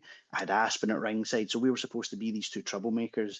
But the goal of the match was there should be that moment where we're caught being baddies, and it all comes back to bite us. And so the end of the match was actually they hit Meltzer drivers on not just me but Aspen, even though he had been my second at ringside. Um, and so that to me just really made me go, like I said earlier, we as wrestlers might go, no, we want to be cool and we want to be this, we want to be that. See, sometimes it's just be the silly baddie pulling a funny face when you trip up, you know? That sometimes is the best thing you can do. Um, And I thought it was doubly cool that here's Kenny and the Bucks, who are so known for this super seamless, crisp, high intensity, super work rate. They were the ones going, that's cool. Sometimes just look silly. And I was just like, cool. So look, don't be afraid to look silly or something. All my trainees are probably sick of hearing from me at this point. No, it's class. Some people like are maybe afraid to give feedback. Some people don't even are afraid to ask for feedback, and it's good to see that they like the way that you are as well. Um, I did say I was going to touch on you and your brother, but I'm going to leave that for when we get you both on together. Because Awesome. we'll get more of an insight of that way better. Um, a couple of quick questions I do have for you though before we go into the stupid ones.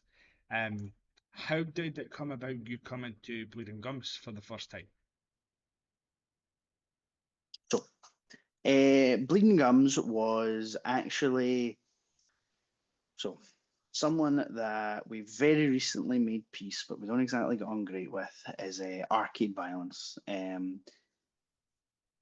I would say a very polite working relationship is kind of where we're at, Fraser and I, with Brody Turnbull and Jake Lawless. And so I believe Brody Turnbull goes, I'd like to continue to work with these people.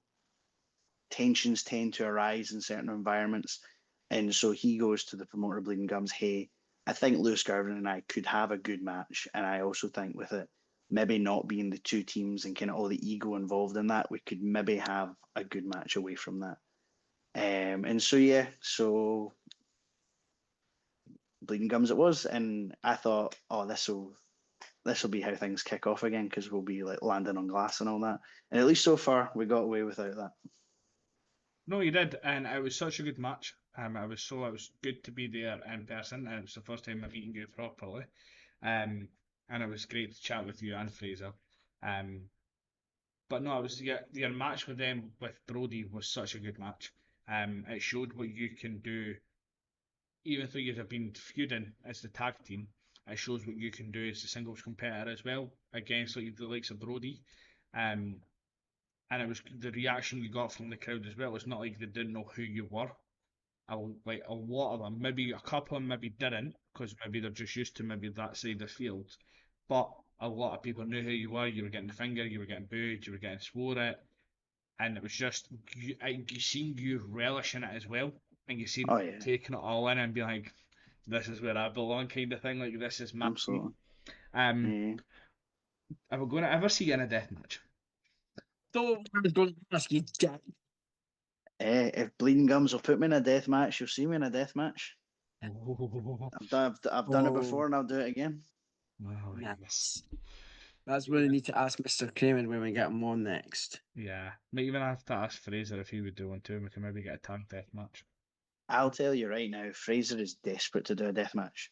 To Andrew or to anyone else listening, Fraser is desperate to do a death match. Now, having done one before, having done a few before, in fact, I bet he's desperate and then he'll do one and he'll go, I don't want to do any more death matches. But at least right now, he's quite keen. Aaron, Yes. the Girvans versus BTT. Oh, 100%, mate. Mm-hmm. That would be Mm-hmm. an awesome fucking match, mate. I might have to Fraser put that to Andrew. Fraser gives up halfway through, he gets hit with glass for the first time, and he goes, Lewis, this fucking sucks. But to be fair, like see on Saturday, like when you're looking around the crowd when things are going on, Lewis was so in. Lewis Fraser was so into it. Like Fraser's like standing there, like, and even he's shooting away at the rest and stuff like that. He was so into it. And it was funny to watch him. And then even at like half time, he was like, right, who's buying my t-shirts? He goes back to being him. We'll talk about it more when we're on together, but like if I can say one quick thing that I really love tagging with Fraser, it's like I have been wrestling for so long that like a lot of this is still so fresh to Fraser. He's only, if you can believe it, with how quickly he's progressed, he's only been wrestling a couple of years at this point. And so he still has that like fresh enthusiasm for it all. And I find that really infectious. And I find that's really helped remind me this is pretty cool, a lot of this stuff that we get to do. And he's kind of really brought that side of the passion. I was never not passionate, but I'd found very like he's made me more excited for it again, which I really, really love. I actually realised Fraser was so new to it. You know, Mm. until Lewis mentioned it, I had no clue. But do you prefer? I know just you're saying you tag with your brother, but do you prefer um, singles or do you prefer tagging with Fraser? Hmm. That is a good question. So I don't know which I'd prefer. I'll say I like them both for different reasons. So like a combination of how long I've been wrestling and how quite seriously I take my craft. I like being very, very hands-on with kind of the construction of my performances. And so a singles match just lets you be a little bit more hands-on. Two hands on the wheel as opposed to four. It's easier in a singles environment to be like, no, this is what we're doing. But by the same token, I really enjoy tagging with Fraser because, like I say, he is new, but he'll do and say certain things where I go, he's way more switched on, or he's picked that up and I never realized. Or by the same token, he'll suggest something that to me I might go, oh, I don't know if that's how I would maybe do it, but you know what, we'll try it, and then it works in front of the people. And I just think it's really, really cool because like when I used to tag with Aspen Faith as the Kings of Catch, we were very similar in experience level, so we were both learning. And well, I thought that was really cool. Tagging with Fraser's a different kind of cool because it's like all of a sudden he's innovating and he's experimenting. Sometimes it works, sometimes it doesn't, but it's like it's all quite new and exciting, and I think that's really, really fun. Right, carry on, Craig. Sorry. No, I like that was a good question. I did like that question as well. It was good to hear. Um, just before we do go into short questions, also, what is it like to be a three-time respect champ? Um, it's great, honestly, mostly because Respect has kind of always been the little company that could, you know. Bobby Roberts started it, Sean McNair took it over. It's kind of just that little bit out the way, but you know, they've always done shows that have done really well, audiences have enjoyed, and just, oh, honestly, like to get to be a part of Respect, to get to work with people like Kez Evans at the weekend just past, or BT Gunn, high level folk.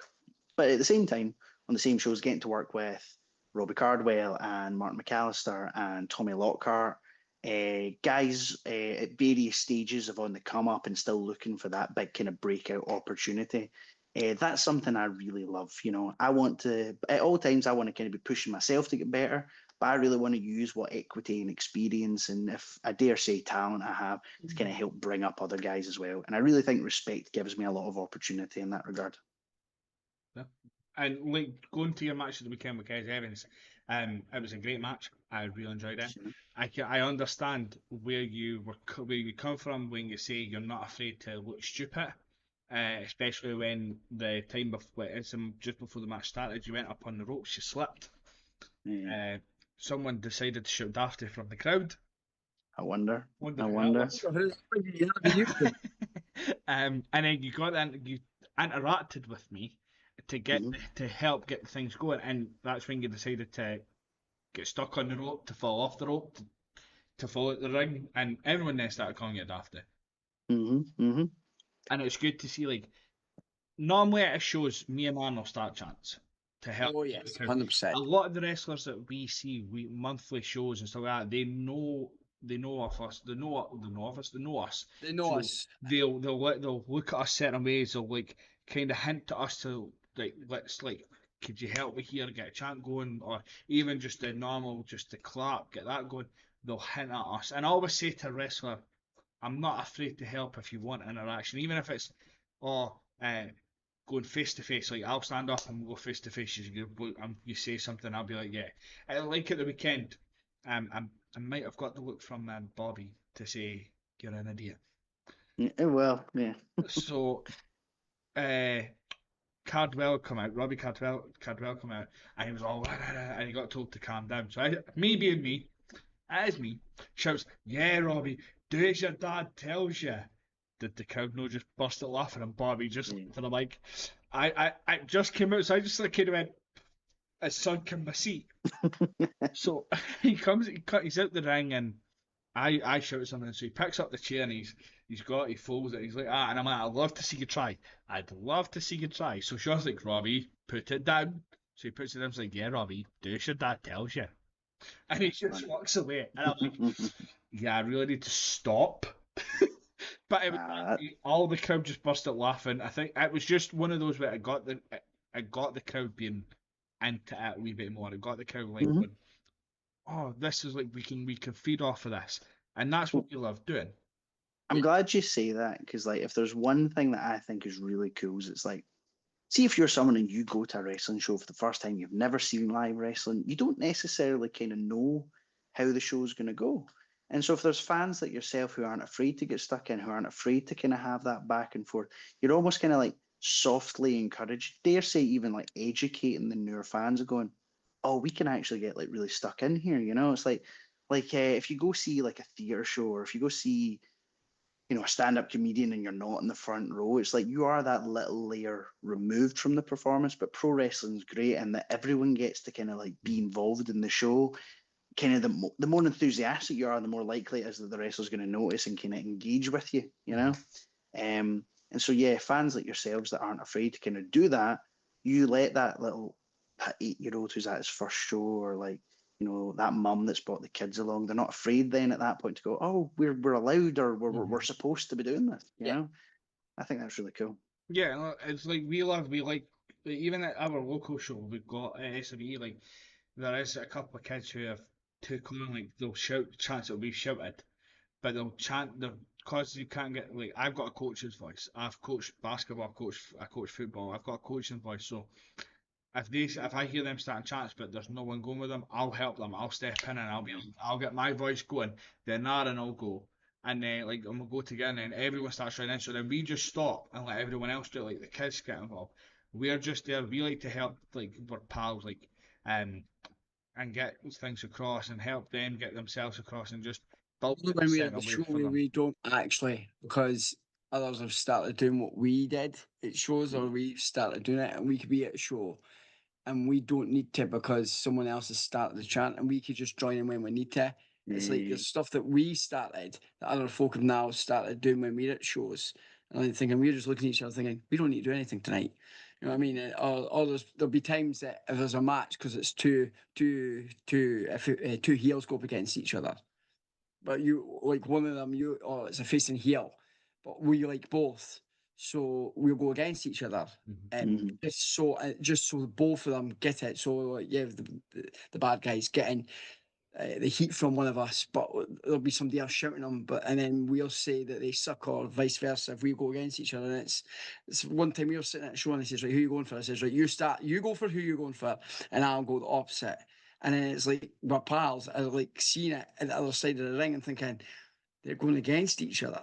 And they're like, and they say to after, why did you go against each other? I says, well, the crowd needed it because no one else was doing it. I says, so we need Mhm. to give the interaction that they need to get to the spots that they need to in the match. It says there'll be times it shows that we will go against each other, but it's just so we could get the stuff over that you guys need to get over, where you're face or a heel, if that makes sense. For sure, for sure. Mhm. And even that, like I like with watching it so much, like I notice like times where even just the clapping, if both Yeah, men are down, like some will start clapping straight away. I was like too early, and yep. you'll see them starting to like try and see what they can do, and because I've noticed it, because they're pals and that, you see them. That's when I just start doing, like, I'm just starting to clap, and then everyone joins in, and then they're feeding off it, and it just goes around, and then it just helps everyone out, and we love that. I always say to people, like, even if I was at a show for you, Lewis, if you needed it, and I was at a show and you were like, yeah, I'm going to get in your face, just get in my face. I'll give it back so that you get that heat. Like, I'm not afraid for anyone to do it. So I'll keep that in mind. no bother. Next respect show. Now that you've said it, see, you Never put it keep out it. there and it's live as well. So Yeah. Nah, I said to everyone, I really don't mind helping them out. yeah. Like as long as it helps them out and gets them over, or does what they need to do to get the crowd going or whatever. I honestly don't mind. Right, quick some stupid questions again, Hit me. and then we'll go through a couple of things for you, like your side of your socials and stuff like that, and then we'll cut there for tonight. If you could pick one person from the past to wrestle, who would it be and why? It's an easy one. Undertaker. From the second I get into wrestling when I was 12 to today, he just is my favorite. To me, he is so well rounded in every aspect of wrestling, and that's why I think he's remained my favorite. Like when I first get into it, and it was all glitz and glamour and just the WWE production I was so enamored by. He was amazing at that. And as then I got into wrestling, as my education progressed, as maybe I started to appreciate the physical in ring aspect, it's like you realize, oh, he's actually really good at that as well. And it's like you just really realize that it's like there's not a facet of wrestling that he's bad at.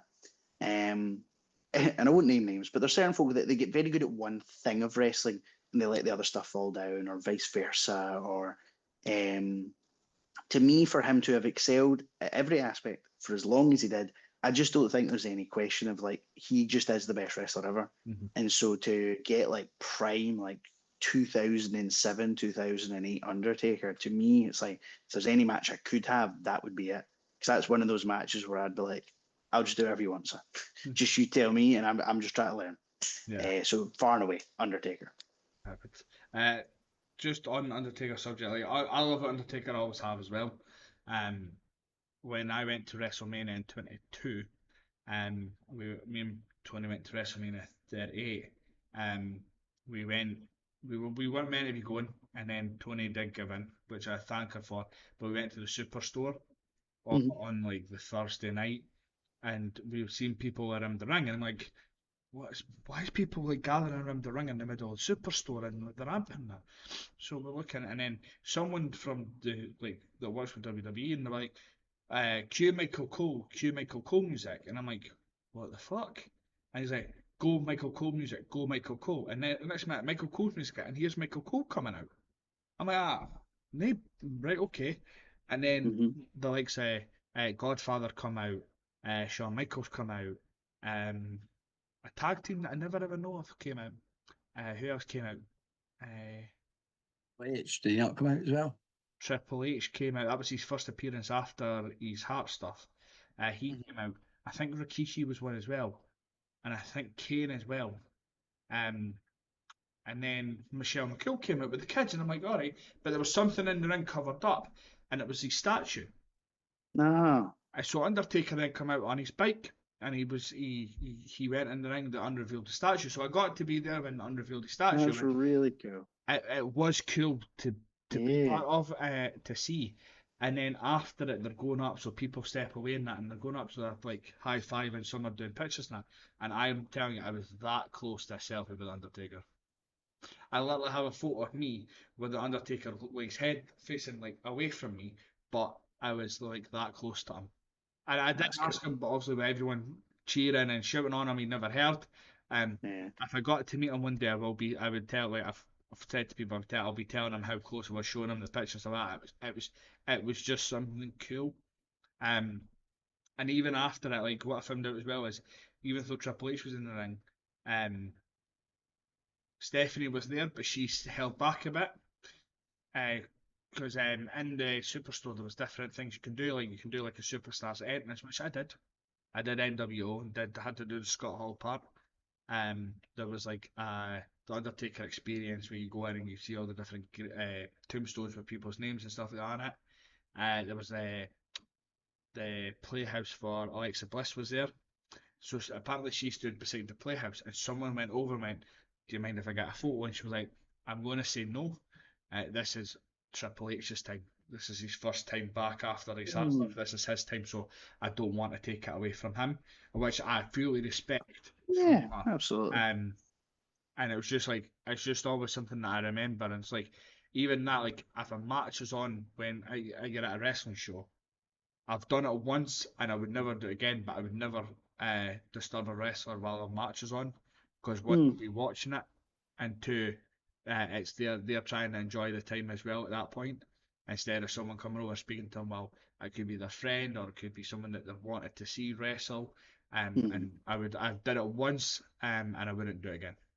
No, I get that. Like, it's tough because see, especially you see a name, you think, "Oh, this is my 2 seconds to maybe catch them." But no, I think that's a kind of good rule of thumb. You know, is it's like because, like you say, you're giving respect to the people in the ring, give them your attention because they're the ones quite literally falling over for it at that moment in time. But no, I get where you're coming from, man. Um, you've probably covered this with numerous people, but who do you take inspiration from? Hmm. So, depending on when you catch me, at what point in my career, I mean, probably a different answer.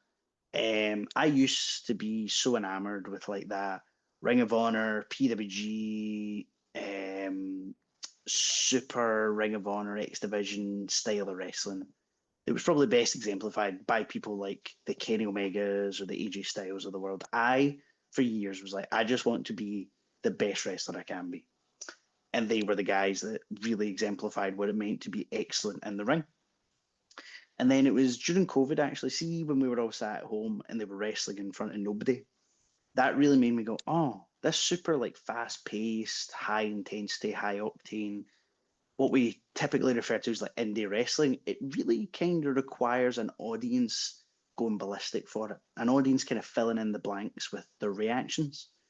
And it was watching wrestling during COVID where it was people like Drew McIntyre and Roman Reigns, guys who looked like superheroes, guys who were being physical and intense and maybe not as fast paced, maybe not as athletic all the time, but like they really, really focused on like making you believe what they did. That's when I went, oh, they've actually really got it sussed. So nowadays, I think I try to get a healthy mix of the two. But I do lean more towards people like right now, my favorite guys on TV probably are like Roman Reigns, John Moxley, Drew McIntyre, guys where it's like they walk out and you do not need to suspend your disbelief at all that they're coming out to batter Mhm. someone. Yeah, well, I totally understand. Um, Two more questions from me. So, who's the main person you want to wrestle in the independent scene today that you haven't already wrestled? That I haven't. Oh, okay, because I had like an answer, but if it's someone I've never wrestled before, We can have both answers, but I want like who you haven't wrestled. so the one that I have wrestled that I would like to wrestle that I haven't in a while is Kenny Williams. He's the ICW World Champion. He's the top of the company, and that's a position that I personally would like for myself. And you only get there by rubbing shoulders with these people. Mhm. But in terms of someone I've never worked with before, hmm, probably a Michael Oku, someone like that. I think at the height of kind of the British wrestling boom, there was ICW, but there was also Progress and Rev Pro and OTT. And I would really love to kind of start seeing, right, how do we match up these folk from different sides? And I think he so exemplifies like Rev Pro, for example. And so he's a name that jumps to mind as someone I'd like to get in the ring with. Class. Aaron, have you got any questions before I hit the last question? Well, No, you're fine. I read your lips. I just wanted to make sure you were speaking. Um, Fuck off, you asshole. I love you too. The Uh, last question I've got, which is what we'll end on for question wise, is what's three things you are grateful for in life right now?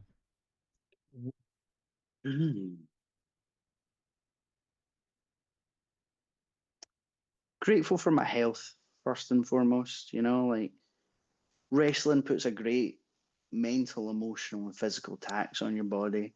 Never mind real life. I'm sure we all get that. And so, yeah, you know, just to be able to think, right, got two hands, got 2 feet, got all mostly all the bones in the middle that are where they're supposed to be. I've got a brain that's not quite fried egg just yet. So, you know what, like for all my grumbling and groaning, I think I'm pretty grateful to have my health. Um, Grateful for the people around me, you know. I'm a big, big believer in you are the sum of the people you spend your time with. And I've been very deliberate and intentional with the people I spend my time with for the most part. I'm very grateful for them. And this is just a very specific one right now. I'm very grateful for my home that I'm sitting in right now.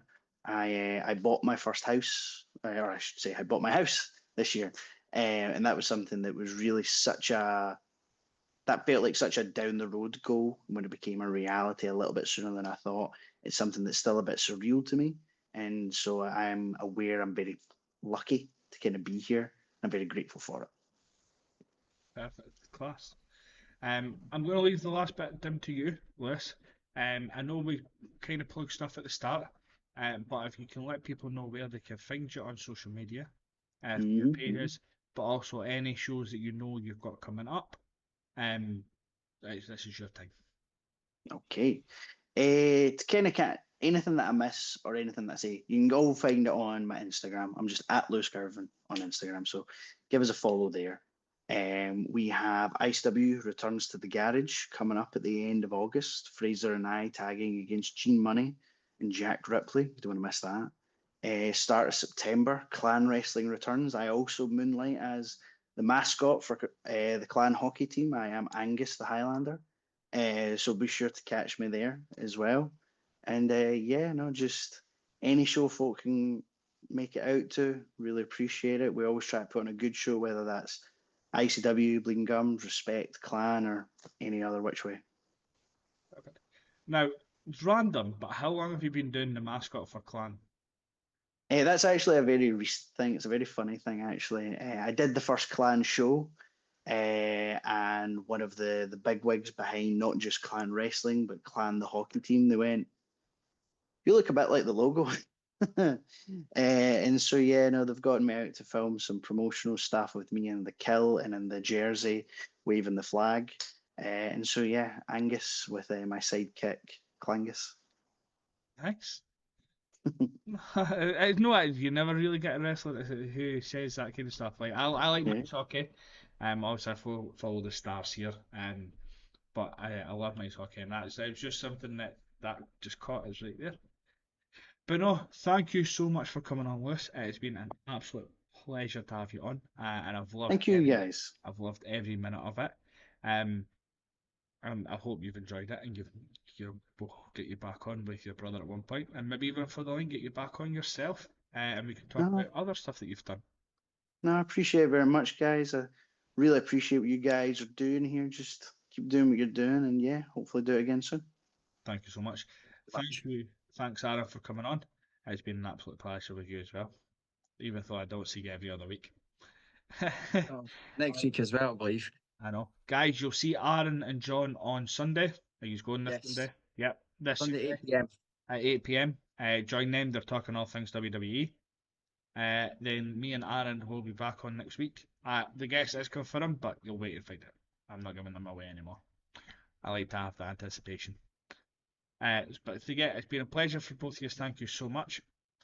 And guys, we will catch you soon.